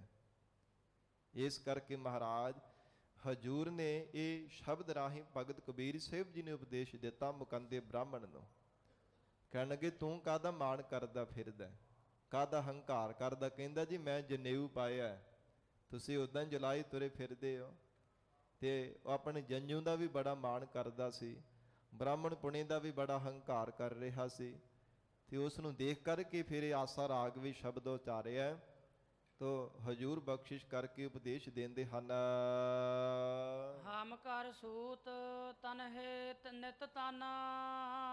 ਕਹਿਣ ਲੱਗੇ ਕਿ ਸਾਡੇ ਘਰ ਜਿਹੜੇ ਤੂੰ ਸੂਤਰ ਦਾ ਮਾਣ ਕਰਦਾ ਹੈ ਨਾ, 2-3 ਤੰਦੀ ਜਿਹੜਾ ਸੂਤਰ ਤੂੰ ਗਲ ਵਿੱਚ ਪਾਇਆ ਉਹਦਾ ਤੂੰ ਮਾਣ ਕਰਦਾ ਫਿਰਦਾ ਕਿ ਮੈਂ ਜੀ ਜਨੇਊ ਪਾਇਆ, ਗਲ ਵਿੱਚ ਮੈਂ ਜੰਜੂ ਪਾਇਆ, ਤੁਸੀਂ ਉੱਦਾਂ ਹੀ ਤੁਰੇ ਫਿਰਦੇ ਹੋ। ਕਹਿੰਦੇ ਉਸੇ ਸੂਤਰ ਦਾ ਸਾਡੇ ਘਰ ਵਿੱਚ ਤਾਣੀ ਬੁਣੀ ਜਾਂਦੀ, ਢੇਰ ਲੱਗੇ ਵੇਖ ਆ ਕਰਕੇ ਦੇਖ। ਹਮ ਕਰ ਸੂਤ, ਕਹਿੰਦੇ ਸੂਤਰ ਦੇ ਢੇਰ ਲੱਗੇ ਹੋਏ ਐ, ਤਨਹਿ ਨਿਤ ਤਾਨਾ, ਤੇ ਨਿਤ ਉਹਦੀ ਤਾਣੀ ਤਣੀ ਜਾਂਦੀ ਹੈ। ਕਿਉਂਕਿ ਯਾਦ ਕਰਕੇ ਜੁਲਾਹੇ ਸੀ ਤੇ ਸਾਧ ਸੰਗਤ ਜੀ ਖੱਡੀ ਤੇ ਚਾੜ ਕੇ ਸੂਤਰ ਤਿਆਰ ਕਰਦੇ, ਇਹਨੂੰ ਤਾਣੀ ਨੂੰ ਬੁਣਦੇ ਸਨ। ਇਹ ਕਰਕੇ ਮੁਕੰਦੇ ਬ੍ਰਾਹਮਣ ਨੂੰ ਕਹਿਣ ਲੱਗੇ ਤੂੰ ਐਵੇਂ 2-3 ਇਹ ਤੰਦਾਂ ਦੇ ਸੂਤਰ ਗਲ ਵਿੱਚ ਪਾ ਕੇ ਮਾਣ ਕਰਦਾ, ਦੇਖ ਸਾਡੇ ਘਰ ਤੇ ਰੋਜ਼ ਹੀ ਤਾਣੀ ਦਣੀ ਜਾਂਦੀ ਹੈ, ਤੂੰ ਕਾਹਦਾ ਮਾਣ ਕਰਦਾ? ਇੱਕ ਪੱਖ ਤੋਂ ਵੀ ਤੂੰ ਝੂਠਾ ਹੀ ਹੈ। ਜੇ ਕੱਲੇ ਜੰਜੂ ਦਾ ਹੀ ਤੂੰ ਹੰਕਾਰ ਕਰਦਾ, ਇਸ ਪੱਖ ਤੋਂ ਵੀ ਤੈਨੂੰ ਅਸੀਂ ਸੱਚਾ ਨਹੀਂ ਆਖ ਸਕਦੇ, ਤੂੰ ਇਸ ਪੱਖ ਤੋਂ ਵੀ ਸਾਡੀ ਬਰਾਬਰੀ ਨਹੀਂ ਕਰ ਸਕਦਾ। ਤੂੰ ਕਹਿੰਦਾ ਕਿ ਜੁਲਾਹਾ ਹੈ, ਸਾਨੂੰ ਆਖੀ ਜਾਣਾ ਕਿ ਨੀਵੀਂ ਜਾਤ ਵਾਲਿਆਂ ਨਾ ਤੁਸੀਂ ਜੰਜੂ ਪਾਏ, ਤੁਸੀਂ ਮੇਰੀ ਕੀ ਬਰਾਬਰਤਾ ਕਰ ਸਕਦੇ? ਅਸੀਂ ਤੈਨੂੰ ਪੁੱਛਦੇ ਹਾਂ ਕਿ ਸਾਡੇ ਘਰ ਤਾਂ ਸੂਤਰ ਦੇ ਢੇਰ ਲੱਗੇ, ਨਿੱਤ ਹੀ ਤਾਣੀ ਬਣ ਰਹੇ ਆ, ਤੇ ਤੂੰ ਸਾਡੀ ਕੀ ਭਲਾ ਬਰਾਬਰਤਾ ਕਰ ਸਕਦਾ ਹੈ? ਕੰਠ ਜਨੇਊ ਤੁਮਾਰੇ। ਤੇਰੇ ਤਾਂ ਕੇਵਲ 2-3 ਤੰਦਾਂ ਦਾ ਇਹ ਬਣਾ ਕਰਕੇ, ਡੋਰ ਜੀ ਬਣਾ ਕਰਕੇ ਤੇਰੇ ਗਲ ਵਿੱਚ ਜਨੇਊ ਪਾਇਆ ਹੈ। ਤੁਮ ਤੋ ਵੇਦ ਪੜ੍ਹੋ ਗਾਇਤਰੀ। ਫਿਰ ਕਹਿਣ ਲੱਗੇ ਭਗਤ ਕਬੀਰ ਸਾਹਿਬ ਜੀ, ਇਹ ਮੁਕੰਦੇ ਬ੍ਰਾਹਮਣ, ਤੁਸੀਂ ਤਾਂ ਵੇਦਾਂ ਦੇ ਨਾਲ ਜਾਂ ਵੇਦਾਂ ਨੂੰ ਪੜ੍ਹਦੇ ਤੇ ਜਾਂ ਫਿਰ ਗਾਇਤਰੀ ਮੰਤਰ ਦਾ ਜਾਪ ਕਰਦੇ ਹੋ। ਗਾਇਤਰੀ ਮੰਤਰ ਪੜ੍ਹਦੇ ਹੋ, ਫਿਰ ਵੇਦਾਂ ਨੂੰ ਵੀ ਪੜ੍ਹਦੇ ਪਏ ਹੋ। ਗੋਵਿੰਦ ਹਿਰਦੈ ਹਮਾਰੇ। ਤੇ ਗੋ ਪ੍ਰਿਥਵੀ ਦੇ ਵਿੰਦ ਪਰਵਰਿਸ਼ ਕਰਨ ਵਾਲਾ ਪਰਮਾਤਮਾ ਤਾਂ ਸਾਡੇ ਹਿਰਦੇ ਘਰ ਦੇ ਅੰਦਰ ਹੈ। ਸਾਡੇ ਹਿਰਦੇ ਘਰ ਵਿੱਚ ਉਹ ਪਰਮਾਤਮਾ ਬੈਠਾ ਹੋਇਆ, ਜਿਸ ਨੂੰ ਪਾਉਣ ਦੇ ਵਾਸਤੇ ਵੇਦਾਂ ਨੂੰ ਪੜ੍ਹਦੇ ਹੋ, ਗਾਇਤਰੀ ਮੰਤਰ ਪੜ੍ਹਦੇ ਹੋ, ਜਾਂ ਕਿਸੇ ਨੂੰ ਵਸ ਵਿੱਚ ਕਰਨ ਵਾਸਤੇ ਮੰਤਰ ਪੜ੍ਹਦੇ ਪਏ ਹੋ। ਗੋਬਿੰਦ ਹਿਰਦੈ ਹਮਾਰੇ, ਉਹ ਪਰਮੇਸ਼ਰ ਤਾਂ ਸਾਡੇ ਹਿਰਦੇ ਘਰ ਦੇ ਵਿੱਚ ਬੈਠਾ ਹੋਇਆ। ਹਰ ਸਮੇਂ ਉਹ ਪਰਮਾਤਮਾ ਦਾ ਸਿਮਰਨ ਹੁੰਦਾ, ਹਰ ਸਮੇਂ ਪਰਮਾਤਮਾ ਦੀ ਯਾਦ ਵਿੱਚ ਜੁੜੇ ਰਹਿੰਦੇ ਹਾਂ। ਤੇ ਇਹ ਮੁਕੰਦੇ ਬ੍ਰਾਹਮਣ, ਤੂੰ ਕਾਹਦਾ ਮਾਣ ਕਰਦਾ ਫਿਰਦਾ ਕਿ ਵੇਦ ਪੜ੍ਹਦਾ ਮੈਂ, ਗਾਇਤਰੀ ਮੰਤਰ ਦਾ ਜਾਪ ਕਰਦਾ ਹਾਂ, ਕਾਹਦਾ ਤੂੰ ਹੰਕਾਰ ਕਰਦਾ? ਇਸ ਪੱਖ ਤੋਂ ਵੀ ਤੂੰ ਸਾਡੀ ਬਰਾਬਰਤਾ ਨਹੀਂ ਕਰ ਸਕਦਾ, ਕਿਉਂਕਿ ਗੋਬਿੰਦ ਹਿਰਦੈ ਹਮਾਰੇ, ਪਰਮੇਸ਼ਰ ਤਾਂ ਸਾਡੇ ਹਿਰਦੇ ਘਰ ਦੇ ਅੰਦਰ ਹੈ। ਮੇਰੀ ਜਿਹਬਾ ਬਿਸ਼ਨ ਨੈਣ ਨਾਰਾਇਣ। ਕਹਿੰਦੇ ਸਾਡੀ ਜਿਹੜੀ ਜਿਹਬਾ ਹੈ ਨਾ, ਰਸਨਾ ਹੈ, ਸਾਡੀ ਜ਼ੁਬਾਨ ਹੈ, ਇਹਦੇ ਜ਼ੁਬਾਨ ਦੇ ਉੱਪਰ ਸਾਡੀ ਰਸਨਾ ਤੇ ਹਰ ਸਮੇਂ ਉਹ ਪਰਮਾਤਮਾ ਚੇਸ਼ਟਾ ਕਰਨ ਵਾਲਾ, ਜੀਵਾਂ ਤੋਂ ਕਰਾਉਣ ਵਾਲਾ, ਹਰ ਸਮੇਂ ਪਰਮੇਸ਼ਰ ਵਸਿਆ ਰਹਿੰਦਾ ਹੈ। ਮੇਰੀ ਜਿਹਬਾ ਬਿਸ਼ਨ ਨੈਣ ਨਾਰਾਇਣ। ਬਿਸ ਨਾਮ ਸੰਸਾਰ ਦਾ ਹੈ ਤੇ ਸਾਧ ਸੰਗਤ ਜੀ ਅਨ ਨਾਮ ਚੇਸ਼ਟਾ ਦਾ ਹੈ। ਸਾਰੇ ਸੰਸਾਰ ਦੀ ਚੇਸ਼ਟਾ ਕਰਾਉਣ ਵਾਲਾ, ਸਾਰੇ ਸੰਸਾਰ ਦੇ ਜੀਵਾਂ ਤੋਂ ਕਰਮ ਕਰਵਾਉਣ ਵਾਲਾ, ਜੀਵਾਂ ਰੂਪ ਹੋ ਕਰਕੇ ਵਰਤਣ ਵਾਲਾ ਉਹ ਪ੍ਰਮਾਤਮਾ ਐਸੀ ਚੇਸ਼ਟਾ ਕਰਾਉਣ ਵਾਲਾ ਹੈ ਸਾਰੇ ਸੰਸਾਰ ਦੀ। ਉਹ ਕਹਿੰਦੇ ਸਾਡੀ ਜਿਹਬਾ ਤੇ ਹੈ, ਰਸਨਾ ਤੇ ਹੈ। ਤਾਂ ਹੀ ਭਗਤ ਕਬੀਰ ਸਾਹਿਬ ਜੀ ਨੇ ਕਿਹਾ ਨਾ, ਕਬੀਰ ਮੇਰੀ ਸਿਮਰਨੀ ਰਸਨਾ ਉਪਰ ਰਾਮ। ਸਾਡੇ ਲਈ ਕਹਿੰਦੇ ਸਿਮਰਨੀ ਇਹੋ ਹੈ, ਸਾਡੀ ਰਸਨਾ ਤੇ ਪਰਮੇਸ਼ਰ ਦਾ ਨਾਮ ਵਸਿਆ ਹੋਇਆ। ਕਦੇ ਪਰਮਾਤਮਾ ਦੇ ਸਿਮਰਨ ਤੋਂ ਬਿਨਾਂ, ਵਾਹਿਗੁਰੂ ਦੇ ਨਾਮ ਤੋਂ ਬਿਨਾਂ ਕੋਈ ਦੂਜੀ ਗੱਲ ਹੀ ਨਹੀਂ ਕਰਦੇ। ਔਰ ਨੈਣ ਨਾਰਾਇਣ, ਨੈਣ ਕਹਿੰਦੇ ਨੇਤਰਾਂ ਨੂੰ, ਨੇਤਰਾਂ ਦੇ ਵਿੱਚ ਵੀ ਪ੍ਰਮਾਤਮਾ ਦਾ ਹੀ ਸਰੂਰ ਹਰ ਸਮੇਂ ਸਮਾਇਆ ਰਹਿੰਦਾ ਹੈ। ਨੇਤਰਾਂ ਦੇ ਨਾਲ ਵੀ ਉਸ ਪ੍ਰਮਾਤਮਾ ਨਰ ਆਇਣ ਸਭ ਨਰਾਂ ਵਿੱਚ ਆਏ ਹੋਏ ਪਰਮੇਸ਼ਰ ਨੂੰ ਹੀ ਅਸੀਂ ਦੇਖਦੇ ਰਹਿੰਦੇ ਹਾਂ। ਇਹਨਾਂ ਨੇਤਰਾਂ ਦੇ ਨਾਲ ਵੀ ਕਹਿੰਦੇ ਸੀ ਪ੍ਰਮਾਤਮਾ ਨੂੰ ਦੇਖ ਰਹੇ ਆ। ਹੇ ਮੁਕੰਦੇ ਬ੍ਰਾਹਮਣ, ਤੂੰ ਕਾਹਦਾ ਮਾਣ ਕਰਦਾ ਫਿਰਦਾ ਹੈ? ਕਿਸ ਗੱਲ ਦਾ ਤੂੰ ਹੰਕਾਰ ਕਰਦਾ ਪਿਆ? ਸਾਡੀ ਜੇਬਾਂ ਤੇ ਵੀ ਪਰਮੇਸ਼ਰ ਦਾ ਨਾਮ, ਸਾਡੇ ਹਿਰਦੇ ਵਿੱਚ ਵੀ ਪਰਮੇਸ਼ਰ ਦਾ ਸਿਮਰਨ, ਔਰ ਇਹਨਾਂ ਨੇਤਰਾਂ ਦੇ ਨਾਲ ਵੀ ਪਰਮਾਤਮਾ ਨੂੰ ਅਸੀਂ ਦੇਖ ਰਹੇ ਹਾਂ। ਹਿਰਦੈ ਬਸਹਿ ਗੋਵਿੰਦਾ। ਤੇ ਹਿਰਦੇ ਵਿੱਚ ਵੀ ਉਹ ਪਰਮਾਤਮਾ ਪ੍ਰਿਥਵੀ ਪਾਲਕ, ਸਭ ਦੀ ਪਰਵਰਿਸ਼ ਕਰਨ ਵਾਲਾ, ਗੋ ਇੰਦਰੀਆਂ ਨੂੰ ਵਿੰਦ ਚਲਾਉਣ ਵਾਲਾ ਪਰਮਾਤਮਾ ਬੈਠਾ ਹੋਇਆ। ਹਿਰਦੇ ਅੰਦਰ ਵੀ ਸਾਡੇ ਪਰਮਾਤਮਾ ਹੀ ਵਸਿਆ ਹੈ। ਜਾਮ ਦੁਆਰ ਜਬ ਪੂਛਛ ਬਵਰੇ। ਹੇ ਬਵਰੇ, ਹੇ ਝੱਲੇ ਬਾਹਮਣ, ਜਦੋਂ ਧਰਮ ਰਾਜੇ ਦੀ ਦੀਵਾਰ ਵਿੱਚ ਤੈਨੂੰ ਪੁੱਛਿਆ ਗਿਆ, ਤੇਰੇ ਤੋਂ ਕਰਮਾਂ ਦਾ ਹਿਸਾਬ ਕਿਤਾਬ ਲਿਆ ਗਿਆ ਕਿ ਕਿਹੜੇ ਕਰਮ ਸੰਸਾਰ ਵਿੱਚ ਚੰਗੇ ਕੀਤੇ, ਕਿਹੜੇ ਮੰਦੇ ਕੀਤੇ ਹੈ, ਕਿੰਨਾ ਤੂੰ ਜ਼ਿੰਦਗੀ ਵਿੱਚ ਝੂਠ ਬੋਲਿਆ ਤੇ ਕਿੰਨਾ ਸੱਚ ਬੋਲਿਆ, ਕਿੰਨਾ ਸੰਸਾਰ ਦੇ ਭੋਲੇ ਭਾਲੇ ਜੀਵਾਂ ਨੂੰ ਲੁੱਟਿਆ ਤੇ ਕਿੰਨਿਆਂ ਨੂੰ ਸਿੱਧੇ ਰਸਤੇ ਤੇ ਪਾਇਆ। ਭਗਤ ਕਬੀਰ ਸਾਹਿਬ ਜੀ ਕਹਿਣ ਲੱਗੇ, ਹੇ ਕਮਲੇ, ਹੇ ਝੱਲੇ ਜੀਵਾ, ਜਦੋਂ ਧਰਮਰਾਜੇ ਦੇ ਦਰ ਤੇ ਤੈਨੂੰ ਸਾਰਾ ਹਿਸਾਬ ਕਿਤਾਬ ਪੁੱਛਿਆ ਜਾਵੇਗਾ, ਤਬ ਕਿਆ ਕਹਿਸ ਮੁਕੰਦਾ। ਫਿਰ ਉੱਥੇ ਕਿਹੜਾ ਮੰਤਰ ਪੜ੍ਹ ਕੇ ਮੁਕੰਦਾ ਤੂੰ ਮੁਕਤੀ ਨੂੰ ਪ੍ਰਾਪਤ ਹੋਵੇਂਗਾ? ਕੋਈ ਨਹੀਂ ਉੱਥੇ ਮੰਤਰ ਫੁਰੇਗਾ ਤੈਨੂੰ। ਤਬ ਕਿਆ ਕਹਿਸ ਮੁਕੰਦਾ, ਹੇ ਮੁਕੰਦੇ ਬ੍ਰਾਹਮਣ, ਉੱਥੇ ਕੀ ਕਹਿ ਕੇ ਫਿਰ ਤੂੰ ਪਰਮਾਤਮਾ ਤੋਂ, ਪਰਮੇਸ਼ਰ ਅਕਾਲ ਪੁਰਖ ਵਾਹਿਗੁਰੂ ਦੇ ਸਰੂਪ ਤੇ ਮੁਕਤੀ ਦੀ ਪ੍ਰਾਪਤੀ ਕਰੇਂਗਾ? ਫਿਰ ਕਿਹੜੀ ਗੱਲ ਕਹੇਂਗਾ ਜਾਂ ਕਿਹੜੇ ਮੰਤਰ ਦਾ ਜਾਪ ਕਰੇਂਗਾ ਜਿਸ ਕਰਕੇ ਤੈਨੂੰ ਮੁਕਤੀ ਮਿਲ ਜਾਵੇਗੀ? ਕੋਈ ਨਹੀਂ ਤੇਰੇ ਤੋਂ ਜਾਪ ਕੀਤਾ ਜਾਣਾ, ਜਿੰਨਾ ਮਰਜ਼ੀ ਕੋਈ ਯਤਨ ਕਰ ਲਵੇਂ। ਤੂੰ ਸੰਸਾਰ ਦੇ ਵਿੱਚ ਰਹਿੰਦਿਆਂ ਨਹੀਂ ਕਦੇ ਸੱਚ ਬੋਲਿਆ, ਜੀਵਨ ਕਾਲ ਦੌਰਾਨ ਨਹੀਂ ਕਦੇ ਰੱਬ ਨੂੰ ਚੇਤੇ ਕੀਤਾ, ਤੇ ਰੱਬ ਨੇ ਤੇਰੀ ਫਿਰ ਕਿੱਦਾਂ ਸਹਾਇਤਾ ਕਰਨੀ ਹੈ? ਤੂੰ ਐਵੇਂ ਹਰ ਸਮੇਂ ਹੰਕਾਰ ਦੇ ਨਸ਼ੇ ਵਿੱਚ ਹੀ ਡੀਂਗਾ ਮਾਰਦਾ ਰਹਿੰਦਾ, ਹਰ ਸਮੇਂ ਤੈਨੂੰ ਹੰਕਾਰ ਦਾ ਹੀ ਗੁਰੂ ਰਹਿੰਦਾ ਹਰ ਸਮੇਂ। ਤੇ ਭਗਤ ਕਬੀਰ ਸਾਹਿਬ ਜੀ ਕਹਿਣ ਲੱਗੇ, ਤਬ ਕਿਆ ਕਹਿਸ ਮੁਕੰਦਾ, ਕਹਿਣ ਲੱਗੇ ਕਿਹੜਾ ਮੰਤਰ ਪੜ੍ਹ ਕੇ, ਕਿਹੜਾ ਬੋਲ ਬੋਲ ਕਰਕੇ ਤੂੰ ਮੁਕਤੀ ਪਾਵੇਂਗਾ? ਭਾਵ ਉੱਥੇ ਇੱਕ ਇੱਕ ਸਵਾਸ ਦਾ, ਇੱਕ ਇੱਕ ਬੋਲ ਦਾ, ਇੱਕ ਇੱਕ ਕਦਮ ਕਦਮ ਦਾ ਜ਼ਿੰਦਗੀ ਦਾ ਤੇਰੇ ਤੋਂ ਹਿਸਾਬ ਲਿਆ ਜਾਣਾ। ਕਿੰਨੇ ਸਵਾਸਾਂ ਦੇ ਨਾਲ ਸਿਮਰਨ ਕੀਤਾ, ਕਿੰਨੇ ਸਵਾਸਾਂ ਦੇ ਨਾਲ ਇਸ ਸੰਸਾਰ ਦੇ ਵਿਸ਼ੇ ਸੁੱਖਾਂ ਨੂੰ ਭੋਗਿਆ, ਸੰਸਾਰ ਦੇ ਵਿੱਚ ਹੀ ਗਰਸਿਆ ਰਿਹਾ। ਮਹਾਰਾਜ ਕਹਿੰਦੇ ਹਰ ਇੱਕ ਪੱਖ ਤੋਂ ਕਦਮ ਕਦਮ ਦਾ ਤੇਰੇ ਤੋਂ ਹਿਸਾਬ ਲਿਆ ਜਾਵੇਗਾ। ਰਹਾਉ ਵਿਸਰਾਮ ਦੇ ਕੇ ਹਜੂਰ ਫਰਮਾਉਂਦੇ ਹਨ, ਹਮ ਗੁਰੂ ਤੁਮ ਗਵਾਰ ਗੁਸਾਈ। ਜਦੋਂ ਇੱਥੋਂ ਤੱਕ ਉਚਾਰਨ ਕੀਤਾ ਤੇ ਟਲਿਆ ਫੇਰ ਵੀ ਨਾ ਮੁਕੰਦਾ ਬਾਹਮਣ। ਕਹਿਣ ਲੱਗਾ, ਮਹਾਰਾਜ ਅਸੀਂ ਗਵਾਲਿਆਂ ਦੀ ਤਰ੍ਹਾਂ ਹਾਂ, ਬ੍ਰਾਹਮਣ ਲੋਕ ਆ, ਉੱਚ ਜਾਤੀ ਵਾਲੇ, ਤੇ ਤੁਸੀਂ ਸਾਡੇ ਗਊਆਂ ਦੀ ਤਰ੍ਹਾਂ ਹੋ। ਜਿਵੇਂ ਇੱਕ ਗਵਾਲਾ ਹੁੰਦਾ ਨਾ, ਗਊਆਂ ਦਾ ਮਾਲਕ, ਆਪਣੇ ਆਪ ਨੂੰ ਮਾਲਕ ਦੱਸਣ ਲੱਗ ਪਿਆ ਕਿ ਮੈਂ ਤੁਹਾਡਾ ਮਾਲਕ ਹੈ ਤੇ ਤੁਸੀਂ ਤੇ ਸਾਡੀਆਂ ਗਊਆਂ ਦੀ ਤਰ੍ਹਾਂ ਹੋ। ਭਗਤ ਕਬੀਰ ਸਾਹਿਬ ਜੀ ਕਹਿੰਦੇ, ਠੀਕ ਹੈ, ਇੱਕ ਪੱਖ ਤੋਂ ਅਸੀਂ ਮੰਨ ਲੈਂਦੇ ਹਾਂ ਕਿ ਅਸੀਂ ਤੇਰੀਆਂ ਗਊਆਂ ਆ ਤੇ ਤੂੰ ਸਾਡਾ ਮਾਲਕ ਹੈ, ਤੇ ਪਰ ਇਹ ਗੱਲ ਤੇ ਦੱਸ। ਅੱਗੇ ਉਚਾਰਨ ਕਰਕੇ ਫਰਮਾਉਂਦੇ ਆ, ਹਮ ਗੁਰੂ ਤੁਮ ਗਵਾਰ ਗੁਸਾਈ। ਕਹਿਣ ਲੱਗੇ, ਠੀਕ ਹੈ, ਤੂੰ ਸਾਡਾ ਮਾਲਕ ਹੈ, ਗਵਾਲਾ, ਤੇ ਅਸੀਂ ਤੇਰੀਆਂ ਗਊਆਂ ਹਾਂ। ਜਨਮ ਜਨਮ ਰਖਵਾਰੇ। ਤੇ ਜਿਹੜਾ ਮਾਲਕ ਹੁੰਦਾ ਹੈ ਨਾ, ਜਨਮਾਂ ਜਨਮਾਂਤਰਾਂ ਤੱਕ ਉਹਨਾਂ ਦੀ ਰੱਖਿਆ ਕਰਦਾ ਹੈ, ਆਪਣੀਆਂ ਗਊਆਂ ਦੀ, ਜਿੰਨਾ ਵੀ ਸਮਾਂ ਉਹਦੇ ਕੋਲ ਰਹਿਣਾ ਕਰਦੀਆਂ ਨੇ। ਔਰ ਇਸ ਪ੍ਰਕਾਰ ਕਹਿਣ ਲੱਗੇ, ਤੂੰ ਕਾਹਦਾ ਮਾਣ ਕਰਦਾ ਫਿਰਦਾ ਜੇ ਤੂੰ ਸਾਡਾ ਮਾਲਕ ਹੈ? ਕਬਹੂ ਨਾ ਪਾਰ ਉਤਾਰ ਚਰਾਏ ਹੋ। ਚਰਾਏ ਹੋ ਨਹੀਂ, ਚਰਾਏ ਹੋ ਉਚਾਰਨ ਕਰਨਾ। ਕਹਿਣ ਲੱਗੇ ਕਿ ਜੇ ਅਸੀਂ ਤੇਰੀਆਂ ਗਊਆਂ ਹੈ ਤੇ ਨਦੀ ਤੋਂ ਪਾਰ ਖੜ ਕੇ ਸਾਨੂੰ ਕਦੇ ਵੀ ਹਰਾ ਹਰਾ ਚਾਰਾ ਚਰਾਇਆ ਨਹੀਂ ਹੈ। ਇਹ ਬਾਹਜ ਭਾਵ ਵਿੱਚ ਉਚਾਰਨ ਕਰ ਰਹੇ ਹੈ। ਜੇ ਅਸੀਂ ਤੇਰੀਆਂ ਗਊਆਂ ਹਾਂ ਮੁਕੰਦੇ ਬ੍ਰਾਹਮਣ, ਤੇ ਸਾਨੂੰ ਇਹ ਨਦੀ ਤੋਂ ਪਾਰ ਕਰਕੇ ਕਿਉਂ ਨਹੀਂ ਹਰਾ ਹਰਾ ਘਾਹ ਚਰਾਉਣਾ ਕੀਤਾ। ਔਰ ਇਸ ਪ੍ਰਕਾਰ ਫਰਮਾਉਂਦੇ ਆ, ਕੈਸੇ ਖਸਮ ਹਮਾਰੇ। ਤੇ ਕਿੱਦਾਂ ਦਾ ਤੂੰ ਸਾਡਾ ਮਾਲਕ ਹੈ। ਜੇ ਉਹ ਮਾਲਕ ਕਿਹੋ ਜਿਹਾ ਹੋ ਸਕਦਾ ਜਿਹੜਾ ਆਪਣੀਆਂ ਗਊਆਂ ਨੂੰ ਭੁੱਖਿਆ ਰੱਖੇ। ਉਹਨੂੰ ਮਾਲਕ ਥੋੜਾ ਕਿਹਾ ਜਾ ਸਕਦਾ। ਉਹ ਕਿੱਦਾਂ ਦਾ ਮਾਲਕ ਹੈ ਜੇ ਆਪਣੇ ਕੋਲ ਗਊਆਂ ਰੱਖ ਕੇ ਤੇ ਉਹਨਾਂ ਨੂੰ ਭੁੱਖਿਆ ਰੱਖੇ। ਬਰੇਤੇ ਵਿੱਚ ਹੀ ਕਦੇ ਇੱਧਰ ਕਦੇ ਉੱਧਰ ਤੋਰੀ ਫੇਰੇ, ਕਦੇ ਕਿਸੇ ਪਾਸੇ ਕਦੇ ਕਿਸੇ ਪਾਸੇ, ਨਾ ਪੀਣ ਲਈ ਪਾਣੀ ਦੇਵੇ ਤੇ ਨਾ ਖਾਣ ਵਾਸਤੇ ਹਰਾ ਚਾਰਾ ਦੇਵੇ। ਉਹ ਮਾਲਕ ਕਾਹਦਾ ਹੈ? ਕੋਈ ਉਹਦਾ ਮਾਲਕ ਅਖਵਾਉਣ ਦਾ ਕੋਈ ਹੱਕ ਨਹੀਂ ਹੈ। ਔਰ ਇਸ ਪ੍ਰਕਾਰ ਅੰਤਰੀ ਭਾਵ ਦੇ ਵਿੱਚ ਫਰਮਾਉਂਦੇ ਆ, ਕਹਿਣ ਲੱਗੇ ਹਨ ਹਮ ਗੁਰੂ ਤੁਮ ਗਵਾਰ ਹਮਾਰੇ ਜਨਮ ਜਨਮ ਰਖਵਾਰੇ। ਕਹਿਣ ਲੱਗੇ ਕਿ ਜਿਹੜਾ ਇਸ ਸੰਸਾਰ ਦੇ ਅੰਦਰ ਗਊਆਂ ਦੀ ਤਰ੍ਹਾਂ ਅਸੀਂ ਜੀਵ ਹਾਂ, ਤੂੰ ਸਾਡਾ ਮਾਲਕ ਹੈ।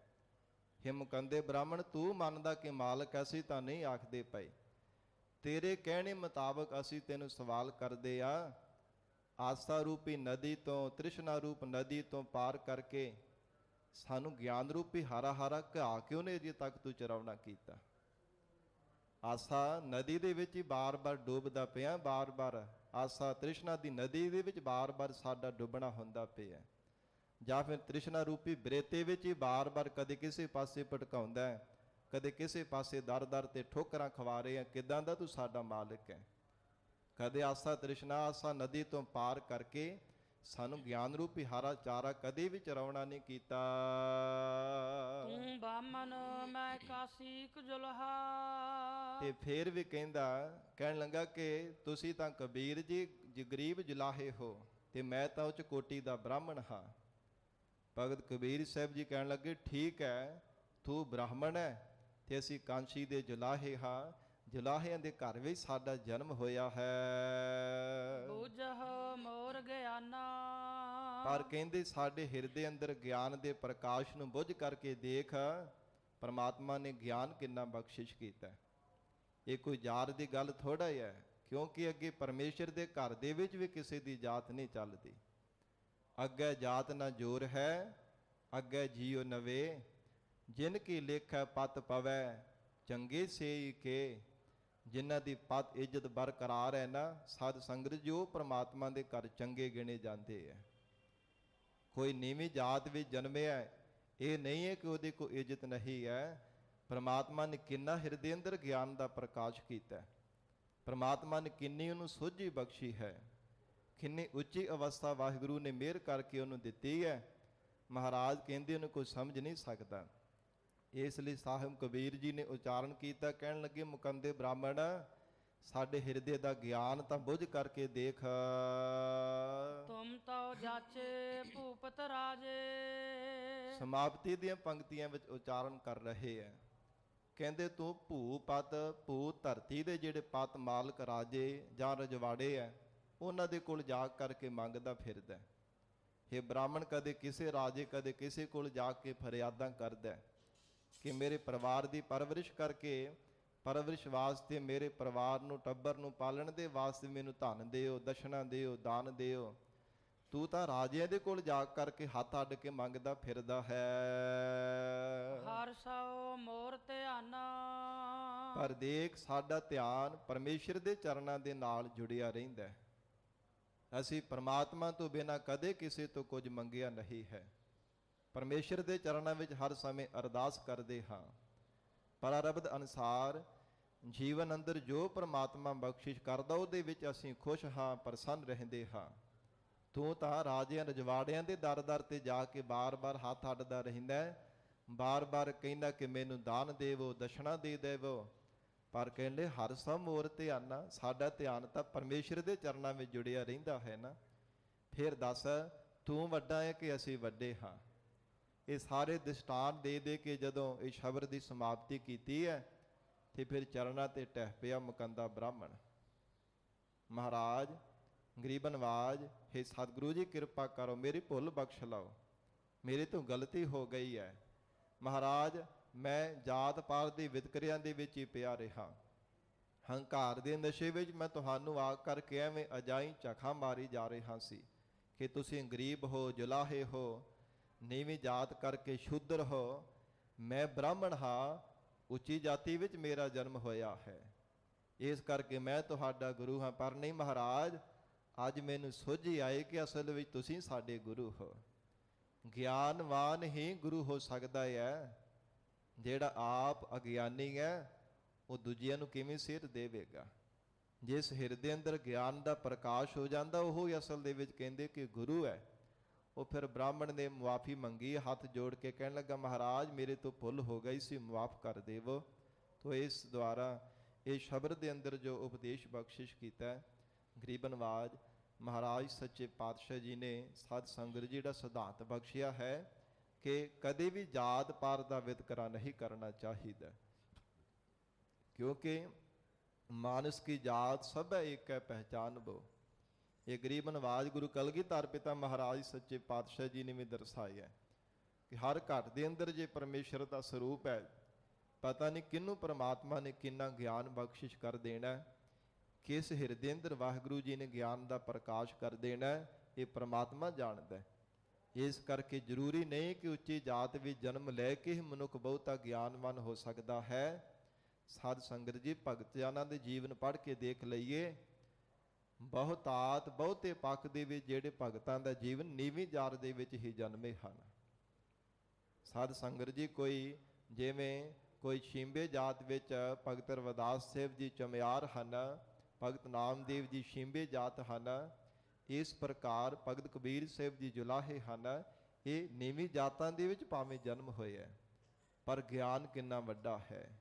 ਪਰਮੇਸ਼ਰ ਦੀ ਪ੍ਰਾਪਤੀ ਦਾ ਗਿਆਨ ਹਿਰਦੇ ਅੰਦਰ ਪ੍ਰਕਾਸ਼ ਹੋਇਆ ਪਰਮਾਤਮਾ ਦਾ ਸਿਮਰਨ ਕਰ ਕਰਕੇ।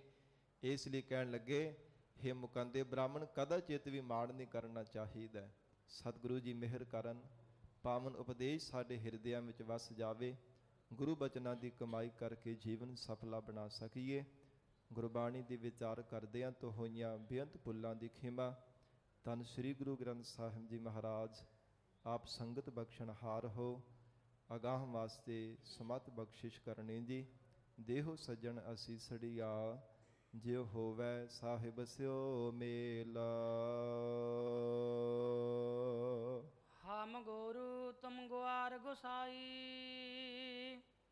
ਜਨਮ ਜਨਮ ਰਖਵਾਰੇ, ਕਬਹੂ ਨਾ ਪਾਰ ਉਤਾਰ ਚਰਾਏ ਹੋ, ਕੈਸੇ ਖਸਮ ਹਮਾਰੇ। ਤੂੰ ਬਾਮਨ ਮੈਂ ਕਾਸੀ ਕਜੁਲਹਾ, ਬੂਝਹ ਮੋਰ ਗਿਆਨਾ। ਤੁਮ ਤੋ ਜਾਚੇ ਭੂਪਤ ਰਾਜੇ, ਹਰ ਸੋ ਮੋਰ ਧਿਆਨਾ। ਵਾਹਿਗੁਰੂ ਜੀ ਕਾ ਖਾਲਸਾ, ਵਾਹਿਗੁਰੂ ਜੀ ਕੀ ਫਤਿਹ।